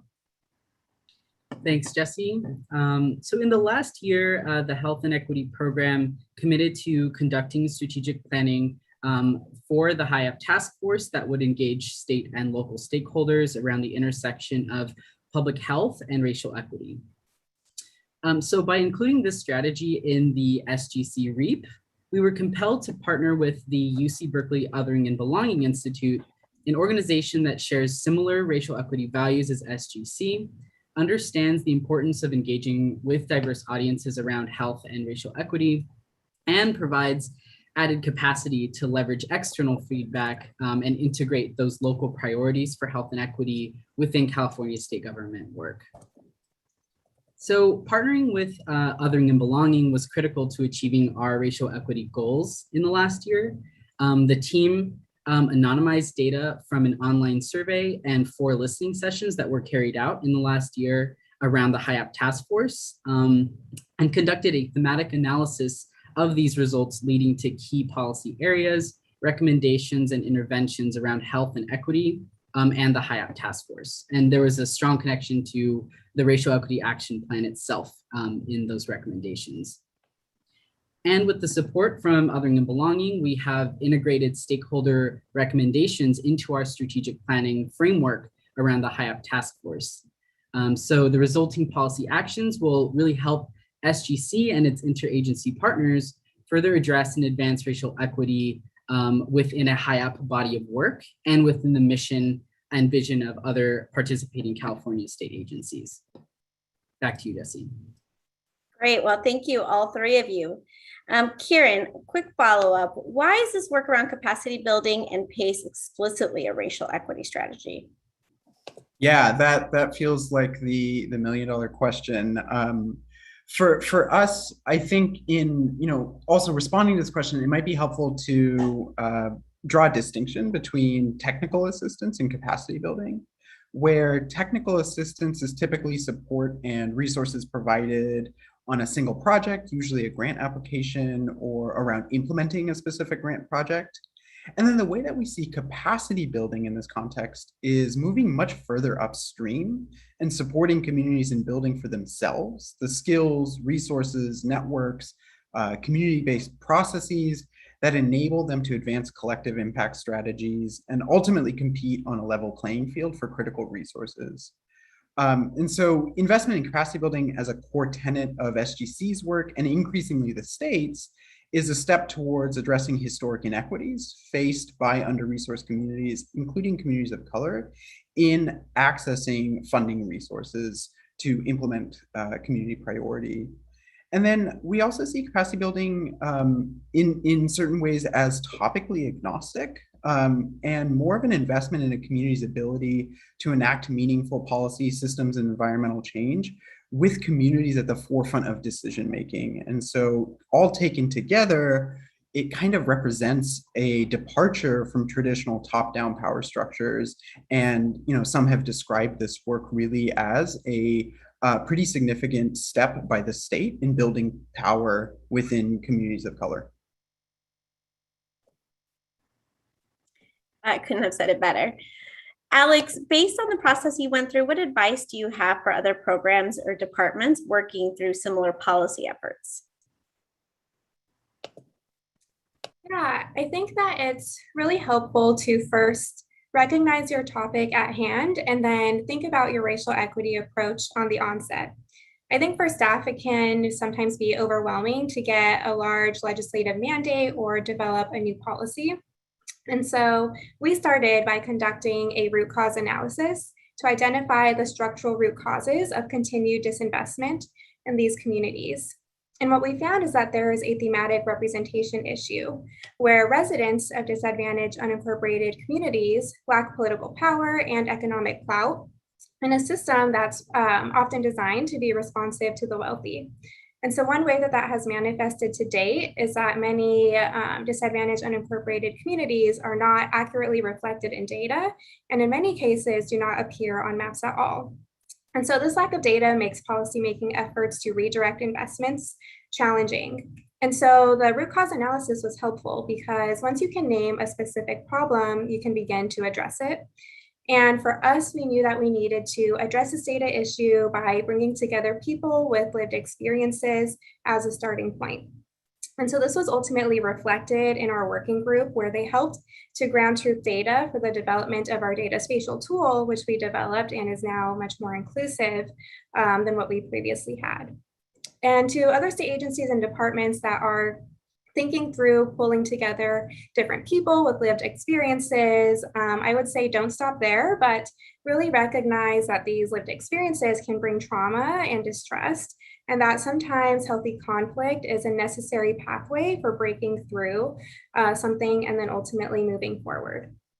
And so the result of this process is now a tool and a framework that is more inclusive and comprehensive than what was originally available statewide, where we have a better reflection of the realities in disadvantaged unincorporated communities in data. We've suggested increased planning dollars and time for those communities to actually finish their deliverables, and we're able to obtain support from key stakeholders as well. So I think if other state agencies and departments are to take away anything, it's that process is most important to developing a racially equitable framework, and that these racial equity competencies, including analyses, collaboration with communities of color, and ground truthing data can all be replicated.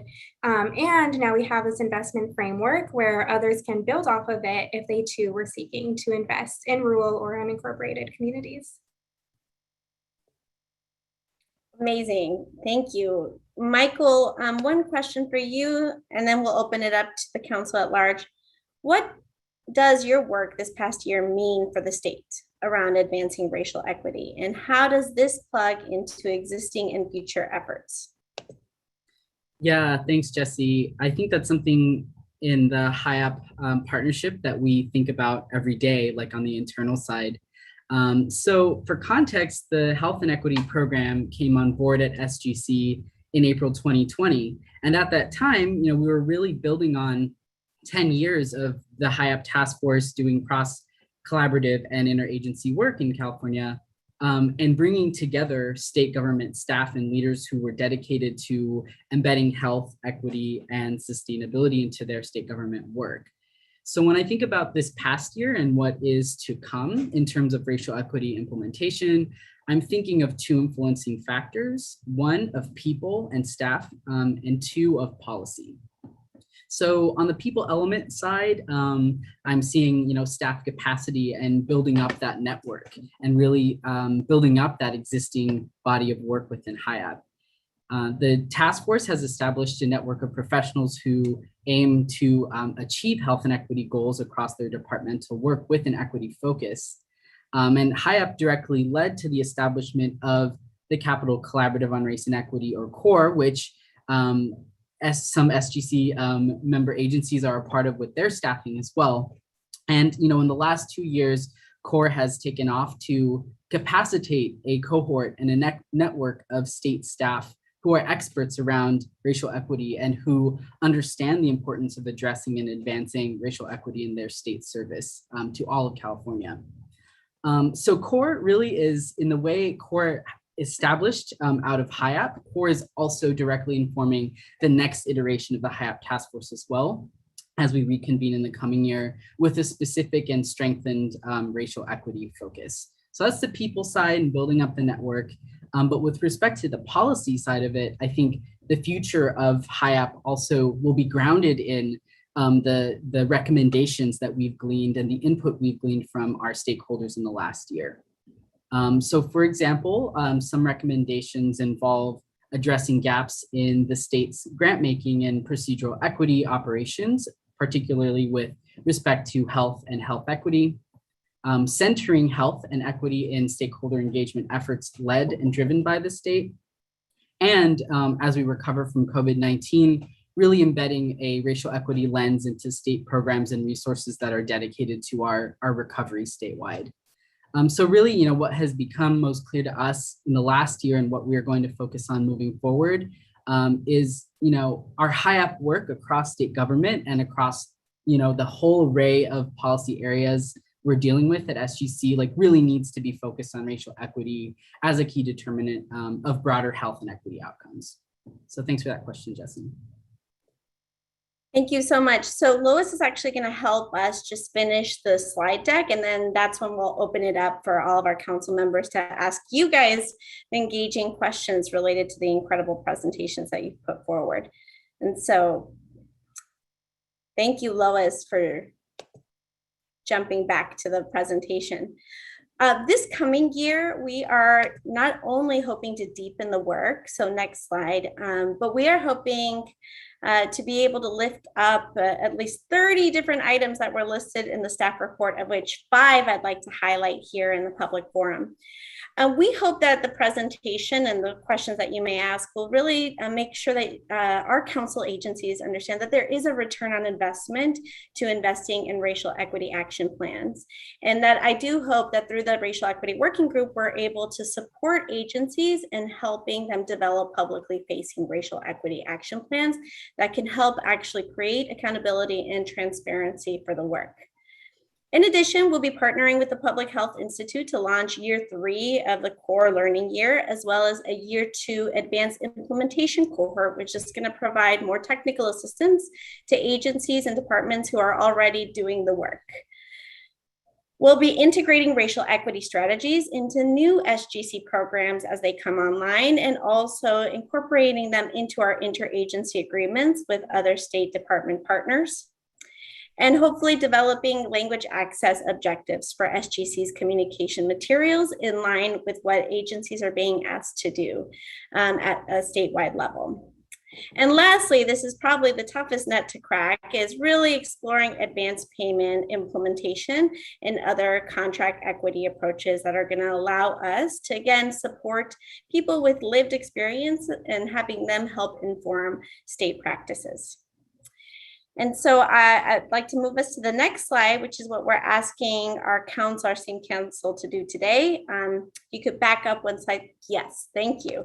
It's to please approve the SGC Racial Equity Action Plan, including the implementation actions for September 2021 to August 2022.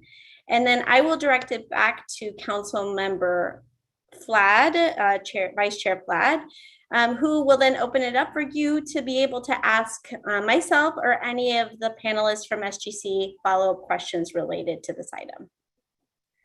Thank you, Jesse. Thank you, panel. That was very informative. Really appreciate the time and the work. And I see we've got hands raised already. So I will go to Secretary Kim. Thank you, Chair Flad, and thank you, Jesse, Alex, Michael, Kieran, for their great presentation. I was really thrilled to learn about PACE. That's outstanding. And I think capacity building, leadership development, so very important for the future. Just a couple quick questions for Kieran. What does the application process look like for prospective participants, and how do you get the word out to interested or potentially interested parties, whether they be nonprofit organizations or individuals? Thanks. Yeah, thank you, Secretary Kim. That's actually, Jesse, I should probably defer to you first on directing that question. No, please, Kieran, please Cool. jump in. You gotta follow procedure. Yeah, great question. And so the way I'll answer that is to say that for us, the Partners Advancing Climate Equity Program, or PACE, is a pilot for our kind of future more robust capacity building programs like the Regional Climate Collaboratives Program. And with both of those, we really uphold a principle around reducing barriers to accessing these kinds of investments and these kinds of resources. And so for us, both with the eventual RCC program as well as PACE, we wanted to keep the application process as simple and straightforward, while also balancing kind of a grant and funding stewardship necessity as ultimately state employees and grant makers. And so the way we structured the program was as a Google form. With very simple responses, and rather than focusing on having folks comb through their housing and transportation master plans and the general plan and pull out data, we really wanted people to tell a story about their work in a community, the connection of their work to state priorities and goals, and then also connected back down to local racial equity imperatives. We provided really clear templates around responding to questions and a really clear rubric around what we would be looking for in scoring applications. And then to match a very simple application, we also knew that we had to do really, really, really robust outreach. And so we actually, through a separate mechanism that I'm happy to talk about, actually were able to fund a couple of trusted community organizations to do some outreach to specific populations on our behalf. We also partnered with local community-based organizations to get the word out to some of the local leaders that they work with, really pulling all the strings that we could to socialize this program amongst under-resourced communities in California. Also recognizing that traditional communication methodologies like our newsletters aren't often getting to folks doing frontline work. And so we had to come up with newer creative ways to get the word out there. And then one thing, coming from a kind of integrated transportation and health background, we really kind of leaned on our public health partners to get the word out about the program. And that's, I think, where there's a lot of folks that are doing direct service work that are able to tie programs like PACE to broader imperatives around the social determinants of health and equity. And so I'm always an advocate for looking to our friends in the public health sphere to help with getting word out directly to community. That's great. Thanks, Karen. Thanks, Karen, for that. I'm not sure why you wanted Jesse to try to respond to that. That was a pretty detailed response. So great work on that. Secretary Crowfoot. I'm muted, telling you. Sorry. Thanks for the presentation and all the work that you all have done. I think one measure of success is just the support that a lot of the groups that have been driving a strong equity and inclusion agenda have for the work that SGC staff has done and the program. So kudos on that. I'm reflecting on, I think, a public commenter earlier in the discussion or earlier in the meeting, and then all, sort of these voluminous reports that we gave. And it's clear like we are all doing this work a little differently, probably in some cases very differently. And while there probably needs to be some customized approach by, agency or department, I do worry it feels like we're kind of reinventing the wheel or inventing the wheel in so many different ways. So I guess the question I have for you all, and it's not your responsibility, but it's an opportunity for you and for us, given SGC as a uniter and sort of an aligner, how would you suggest working together to ensure consistency across agencies or identify best practices that others can learn from? Some level of consistency in terminology or policy approaches or contracts, procurement, recruitment, hiring could be beneficial to us. So thoughts on how we avoid all of this work happening in compartments? Yeah, I can take that for the group. And so one of the pieces I think that is an accomplishment that we've seen in the last year is being able to bolster and set up the racial equity working group. But, that was a little bit in name only because you as agencies then had to figure out how are we actually going to staff this? Who are we sending? Do we need a BCP to bring on support for somebody who's going to be the coordinator of our agency to do this work? And so many of you have stated already in your updates the accomplishments that you've actually done to just building the team, right? And figuring out who's going to be point. I think what you'll see in this next year is a significant amount of what you're describing, which is around scaling up and creating some systems so that we are not moving without each other. So at least for SGC, and because of your guys' leadership on the racial equity resolution, we're dedicating staff time to provide that coordinating force for SGC HVAC agencies. However, we realized we're only, 7 entities in state government, and the public comment that came up is true. I mean, have you seen the state government org chart? It is expansive. And so for us, part of the strategic work that we've been doing for the last year with the Health and Equity Program and our partnership through Health and All Policies is how can we create that entity to be able to do that kind of continued learning work, and where we can lift up these best practices for implementers on the ground who are actually leading, who are in agencies that are not reflected on the council today. And so that's a very exciting forward moving opportunity that we have, and we'll be working closely with the Public Health Institute and our partners at California Department of Public Health to just make sure that this energy, right, has a place to land, because otherwise it feels maybe, how you feel, or maybe how our stakeholder feels. It's like so much activity, like who's synthesizing it and putting it in one place so that it's really, it's strategic. And so that's my response for this year. And then I hope to come back next year and provide an even deeper update of the progress that we're making year to year. And then the last thing I'm just going to say actually is for you as our leaders, we often find that a California for All agenda, a mandate from the governor, and then also like desired leadership on this issue from our council members, that often it's not an issue of if we want to do it, it's the question of how are we doing it. And so to the extent that we can keep lifting up those models so that they're quickly replicable and that we're not losing time by creating inefficiencies in state government, but are pushing those ideas forward as quickly as possible, I hope you'll be able to, in your leadership roles, be able to see this kind of information filtered up to you so that, you can take this desire and the commitment that you guys have now demonstrated countless amount of time and then translate that into actionable next steps. Thank you, Jesse, for that. I see Secretary Blumenfeld, your hand is up. Thanks, Mike. Thanks, Jesse. Thanks, team.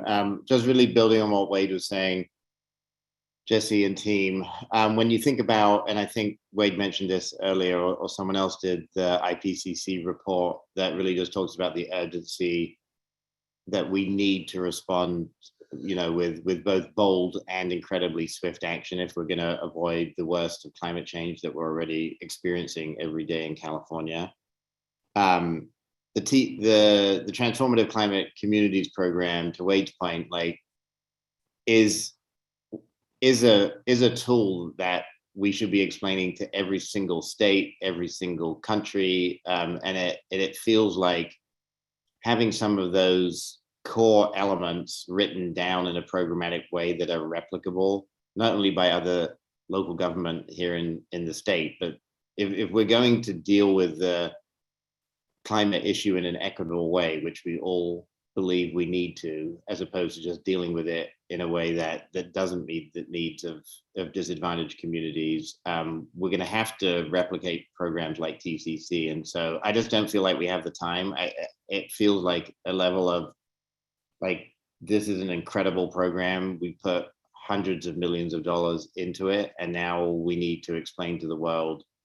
So for instance, if folks are going from California to the climate conference in Edinburgh, or Glasgow, if that's to happen, this should be one of the things that we lift up. But it doesn't feel even right now that it's ready-made for disseminating to the rest of the planet. So I guess one of the tasks would be just really think about kind of how we can explain it, and make sure, to Wade's point, that it's replicable, because if it isn't, it's a great, fantastic project that we've done that benefits the communities that participate in it, but it isn't replicated. So it doesn't really require an answer, but just want to A, give you all kudos, B, say the sooner we can think about, how the most important elements of this program can be articulated, and then how we can provide a sense of the best way to replicate that, that would be much appreciated. Thank you. Yes, and I will just comment really briefly, and then maybe Alex, if you have anything that you want to add to this. But yeah, from our perspective, I hope, again, now that we have dedicated leadership, in the executive director role, a portion of my chief deputy director role is around racial equity implementation, and then lifting up some of our best practices around replication. And so we have moved forward this year and dedicated some staff time to working as technical assistance providers to federal government, Biden-Harris administration. And we're so lucky to have sent so many of our best public servants to federal government, and to the extent that they can begin replicating this across the country, I mean, that should be a metric for us of success. In addition to that, we have our philanthropic partners who are coming to the table asking us what exactly they can do. And as you know, and you've stated within the TCC program, it's a large investment in one place, but where it has a transparency and a governance structure, you know, that brings the community along for the entire investment, the planning as well as the infrastructure. And so to the extent that we can bring other private sector funders to the table to help support the work as issues emerge for the team, so that our impact and our investment is even more sort of scalable and transformative. And I will then ask just Alex, you know, since you've been on the ground, you know, to the extent that you want to comment on this topic, please jump in.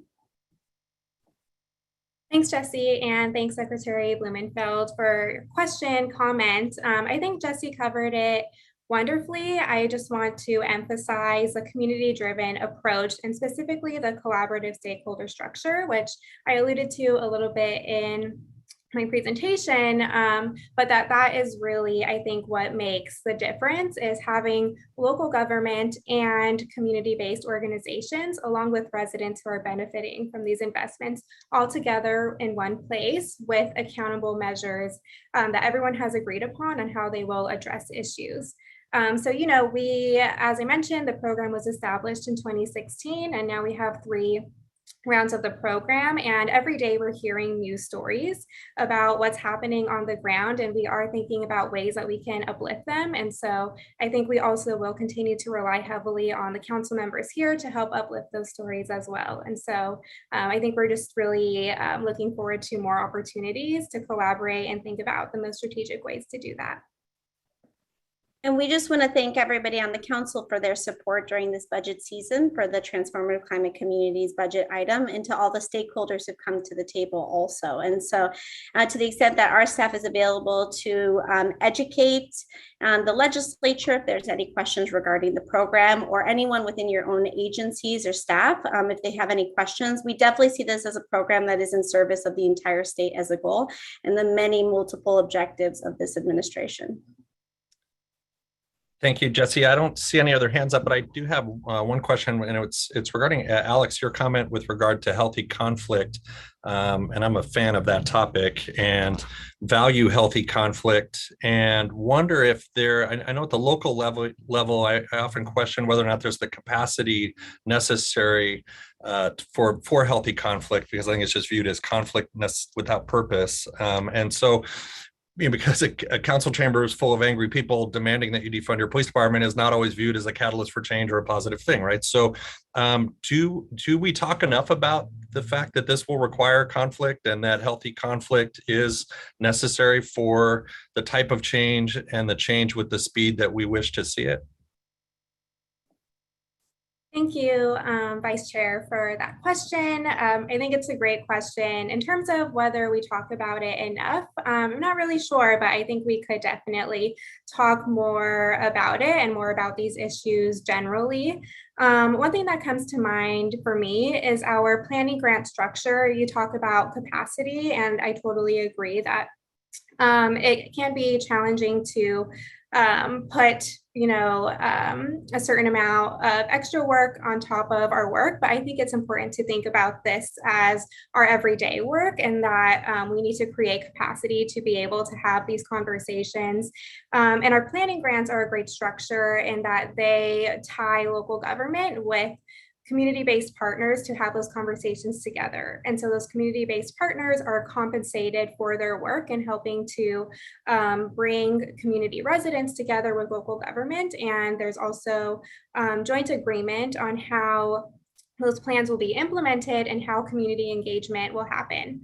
And so I just think as we think about programs that we have at the local level or at the statewide, federal level, having those commitments where community-based organizations and local governments are then partnered can help with that. But I totally agree. It is something that we can and should talk more about.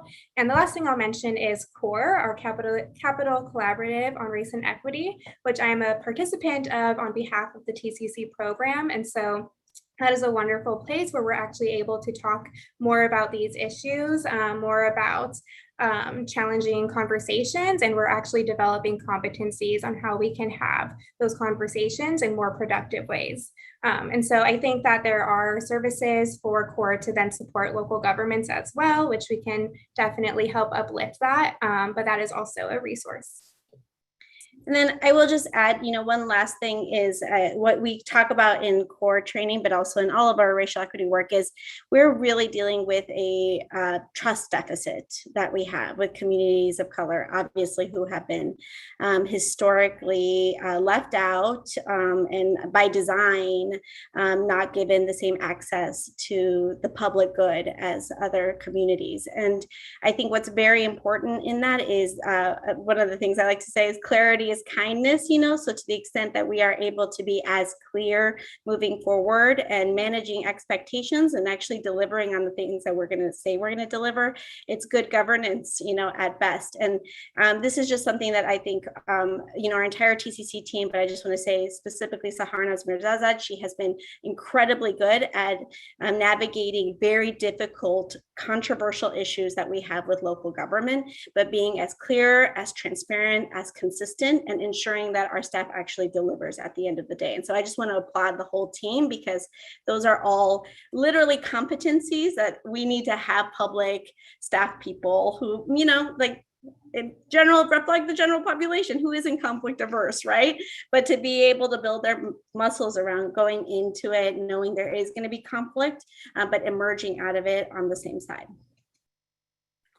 Great wrap up, Jessica. Thank you so much. Thank you, Kieran. Thank you, Alex. Thank you, Michael. Great work. Great use of our time. Really appreciate it. And great comments by all of the council members. Really good session. Sarah, what do you have for us in terms of public comment? Is there any public comment on this item? I do have public comment on this item, but it looks like Councilmember Starr had a hand raised. Oh, I'm sorry, I didn't see. Or is that no longer? Dr. Starr, are you? Yeah, I did. I was a little bit late on the Great, draw, sorry about that. as they say. Although, forget I said I'll say that was pencil, late on the pencil drawing. No, we don't want to have firearms analogies anymore. So I just wanted to kind of congratulate, first of all, on the great presentations, the great work, and for Health and Human Services and public health in particular, this just fits perfectly with what we try and do, as I alluded to in my comments earlier. We really strive for a situation in our state where race is no longer a predictor of health outcomes, and we really try and dedicate ourselves to doing that.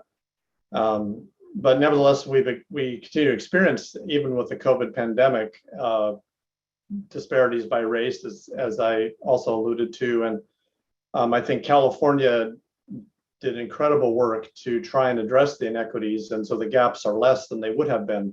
But nevertheless, the gaps are there, and I think Jesse's comment about the trust deficit is also part of that, as well as resources and inequitable distribution of resources based on systemic racism. So I guess my question for Jesse and maybe the panel is there anything out of COVID-19 experiences that we can leverage to help move forward with addressing inequities in the domain of climate, for example? Same populations probably are hit, first and worst in the climate impacts, climate-related impacts, as well as pandemic and other things. And we've learned from that, but is there anything that can really be leveraged and anything we can help with in that regard? Yeah, that's a great question. And I see Kieran has his hand up. Yeah, just the idea of leveraging things that have come out of the pandemic. One thing remember thinking back on is, oh my God, we have to leverage the collaboratives and the coalitions of partners that came together around census outreach.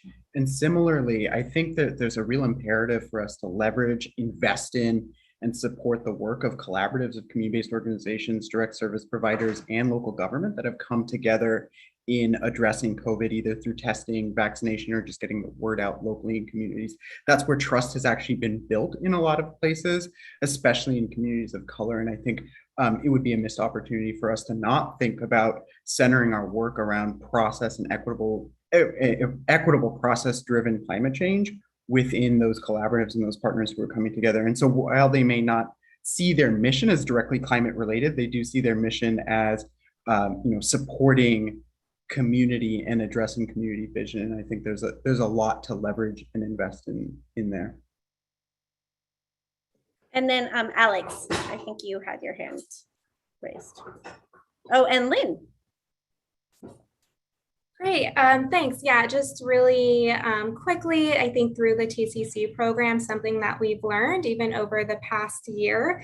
Well, one thing that we've always known is that coordination is really time consuming and can be really challenging, especially at the local level. And so through the TCC program, our collaborative stakeholder structure, as I mentioned, really served as a place where a whole bunch of different groups can then pivot their ideas together and bring in resources to one central area so that they knew how to get resources to different communities. And so just to the extent that you're thinking about program designs and bringing in places where there's opportunities to build on those and leverage those community partnerships, I think is great.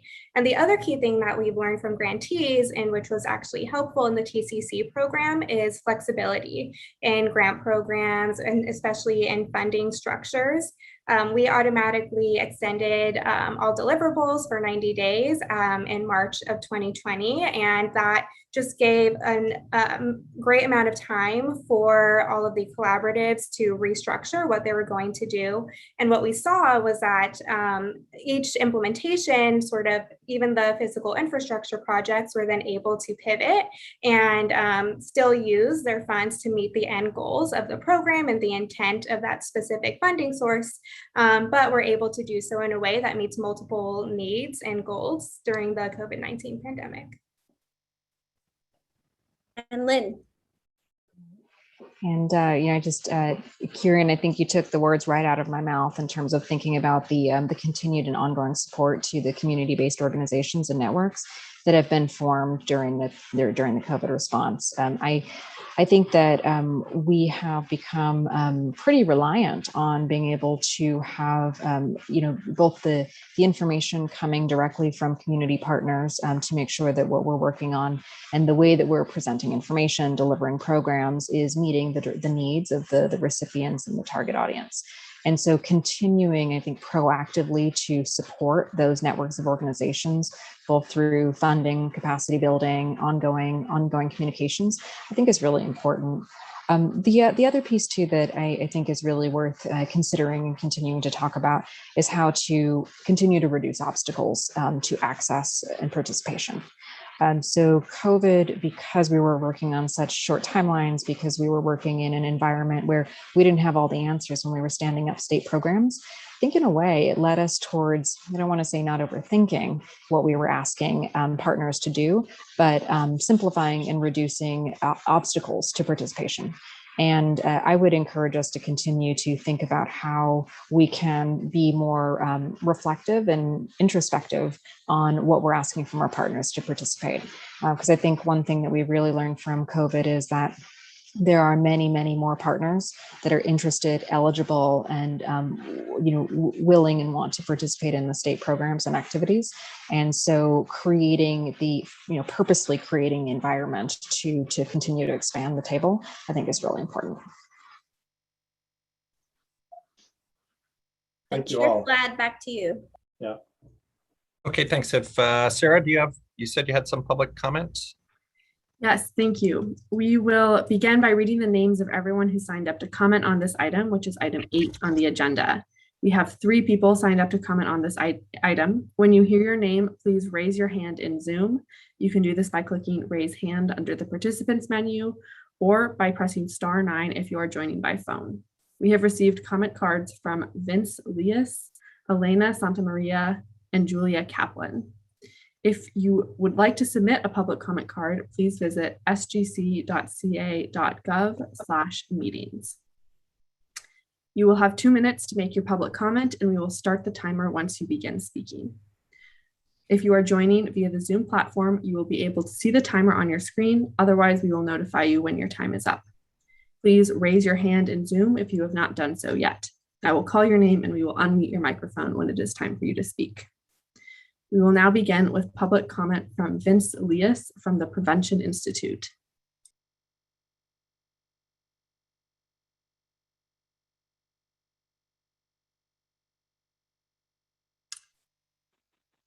Hi, can you hear me? Yes, we can hear you. All right. Hi, everyone. Good afternoon, Mr. Vice Chair and members of the council. My name is Vince Leas, and I'm a program coordinator with Prevention Institute. We are a national nonprofit headquartered in Oakland on Ohlone land, advancing health equity and racial justice through community capacity building and policy and administrative advocacy at all levels of government. As a public health focused organization, we know that we cannot get to health equity without racial equity. That is the only path for us to remove patterns of disease outcomes based on race. And with our focus on racial equity in mind, we thank the Strategic Growth Council and partner organizations like GARE and PHI, who continue to put racial equity at the forefront of their work to address systemic racism within government. We're particularly pleased with investments in technical assistance and capacity building for programs like PACE. TA and capacity building can ensure Black, Brown, and communities of color who face the highest barriers to applying for government funding and contracts have access to the investments that can really improve determinants of health and prevent further community trauma and spread of disease. The SGC's support of program advancements like these can help us undo many of the systemic inequities that bar communities from having a seat at the table. We'd also like to highlight a timely opportunity to further streamline California's approach to racial equity work.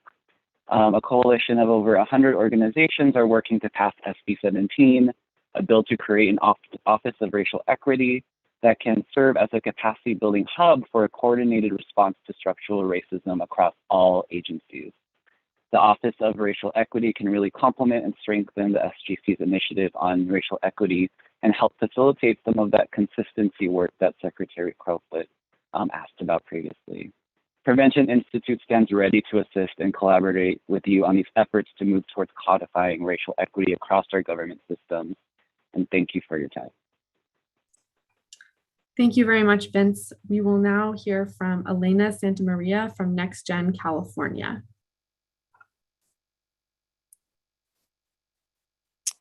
Hello, members. Elena Santamaria again with Next Gen California. I just wanted to uplift the points again that I had made earlier and really appreciate Secretary Crowfoot's comments and understand the structural barriers that government deals with when trying to address systemic racism. An example that I wanted to highlight that Deputy Director Starr had made of a $10 million investment in terms of language access. I think all agencies struggle with language access in terms of like the diversity of the population and who we're trying to reach. And so how can those resources be shared? Not to take away from anything in health and human services, but to be able to support one another in the same goals. Other than that, I want to highlight all the work that Strategic Growth Council is doing and appreciate their work for continuing to uplift racial equity and creating platforms for community to provide their thoughts and avenues for access. So thank you so much for your time. Thank you, Elena. Next up is Julia Kaplan from the Public Health Institute.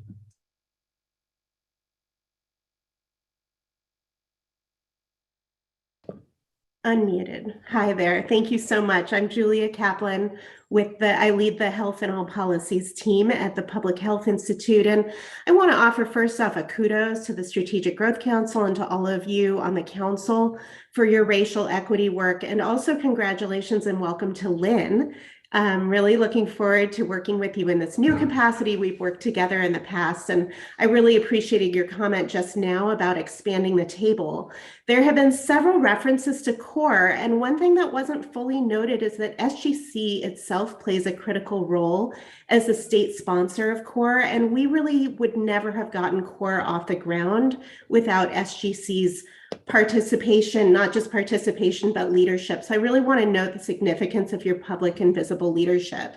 There's much more to do as we are addressing systemic racism. Our team at PHI is continually evolving CORE to respond to needs and opportunities, and we're especially interested in strategizing around how to support all of you in operationalizing racial equity, including coordination not only across SGC agencies, but really in a way that goes beyond SGC agencies to really be a whole of government approach. And we're very excited about the evolution of the Health and All Policies Task Force as another avenue to support this as well. And lastly, I wanted to appreciate a comment that Elena with Next Generation made earlier, mentioning the 60+ local jurisdictions that are doing work with the Government Alliance on Race and Equity. And I want to credit the advocates and the local community leaders with truly leading this work and paving the way for us as we move this work forward with all of you at the state. Thanks so much. Thank you, Julia. If there is anyone who wasn't able to fill out the comment card and wishes to comment on this item, please raise your hand now. Otherwise, this next comment will be our last for this item. Jay Jordan from Leadership Council for Justice and Accountability, please go ahead. Hi, thank you so much. I'm Jay Jordan with Leadership Council for Justice and Accountability. Thank you so much for the conversation and the time that you've given to this item today. I appreciate the acknowledgement, especially of the need to make accessible funding and public participation opportunities for communities that have historically been excluded. And a lot of the conversation was really good and helpful. And then specific to TCC, I wanted to thank SGC staff and especially Alex and Harnaz and everyone on the team and the other agencies as well, who I know kind of chimed in to work on the development of the disadvantaged communities framework within TCC and working with us to respond to SB 351. Leadership Council works in disadvantaged communities, and we see the significant barriers that they face to investment, especially given historical lack of resources and ongoing lack of representation. And we know that granular data in these communities is hard to get sometimes, and often these communities are somewhat mischaracterized in existing data tools given their size or location or other factors. So we know there's a lot more work to be done to continue advancing racial equity through the inclusion of DUCs in TCC, which can have, as a program, a really transformative impact on communities in multiple ways. And we're really looking forward to continuing to work together to sort of see that through. So we're excited that the state has funded the TCC program in the budget, and this will definitely help us finally be able to hopefully resource some of the DUCs that we work with who have been long in need of support.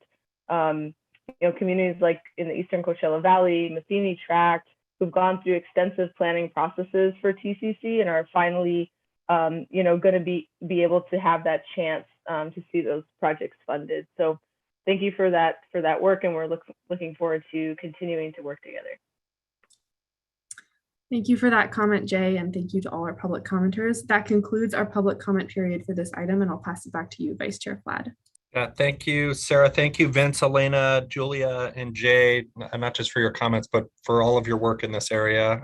This is not a new subject matter for you, and you're true warriors in this effort. So thank you for your work, and thank you for your comments. With that, I will ask if there's a motion and a second to approve the SGC Racial Equity Action Plan, including implementation actions for September 2021 to August 2022. Do we have a motion and a second? So moved. We'll second. Okay, I think I had a Crowfoot move and a Blumenfeld second. Did I track that right? Okay. Matt, you want to do a roll call? Yes, and thank you for clarifying, Chair Flad. Yeah. Vice Chair Flad? Yes. Secretary Kim, Yes. Councilmember Capretz, Sorry, yes. thank you. Secretary Blumenfeld, Yes. Secretary Crowfoot, Yes. Deputy Director Key, Yes. Secretary Ross, Yes. Deputy Director Starr, Yes. Luana Putney, Yes. Undersecretary Grant. Yes. Motion passes. Thank you, Matt. On to our clubhouse turn here, public comment. Council will now take public comment for matters not on the agenda. Unfortunately, this is not a forum for dialogue with council members. Questions posed by the public during this item cannot be substantively addressed or discussed at this meeting. Any required follow-up can be directed to Lynn for follow-up answers, connections to relevant staff. Do we have any non-agenda item public comment? We did not receive any public comment cards for this item. If there is anyone who wasn't able to fill out the comment card and wishes to comment on this item, please raise your hand now by clicking the raise hand button in Zoom or by pressing *9 if you're joining by phone.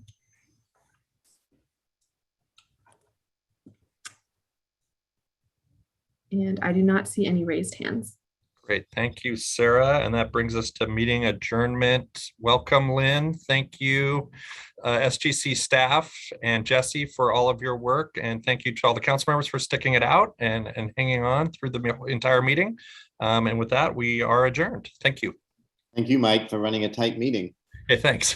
Thank you. Good evening. Thanks so much. Thanks. Welcome, Lynn. Thank you. Thanks, SGC staff.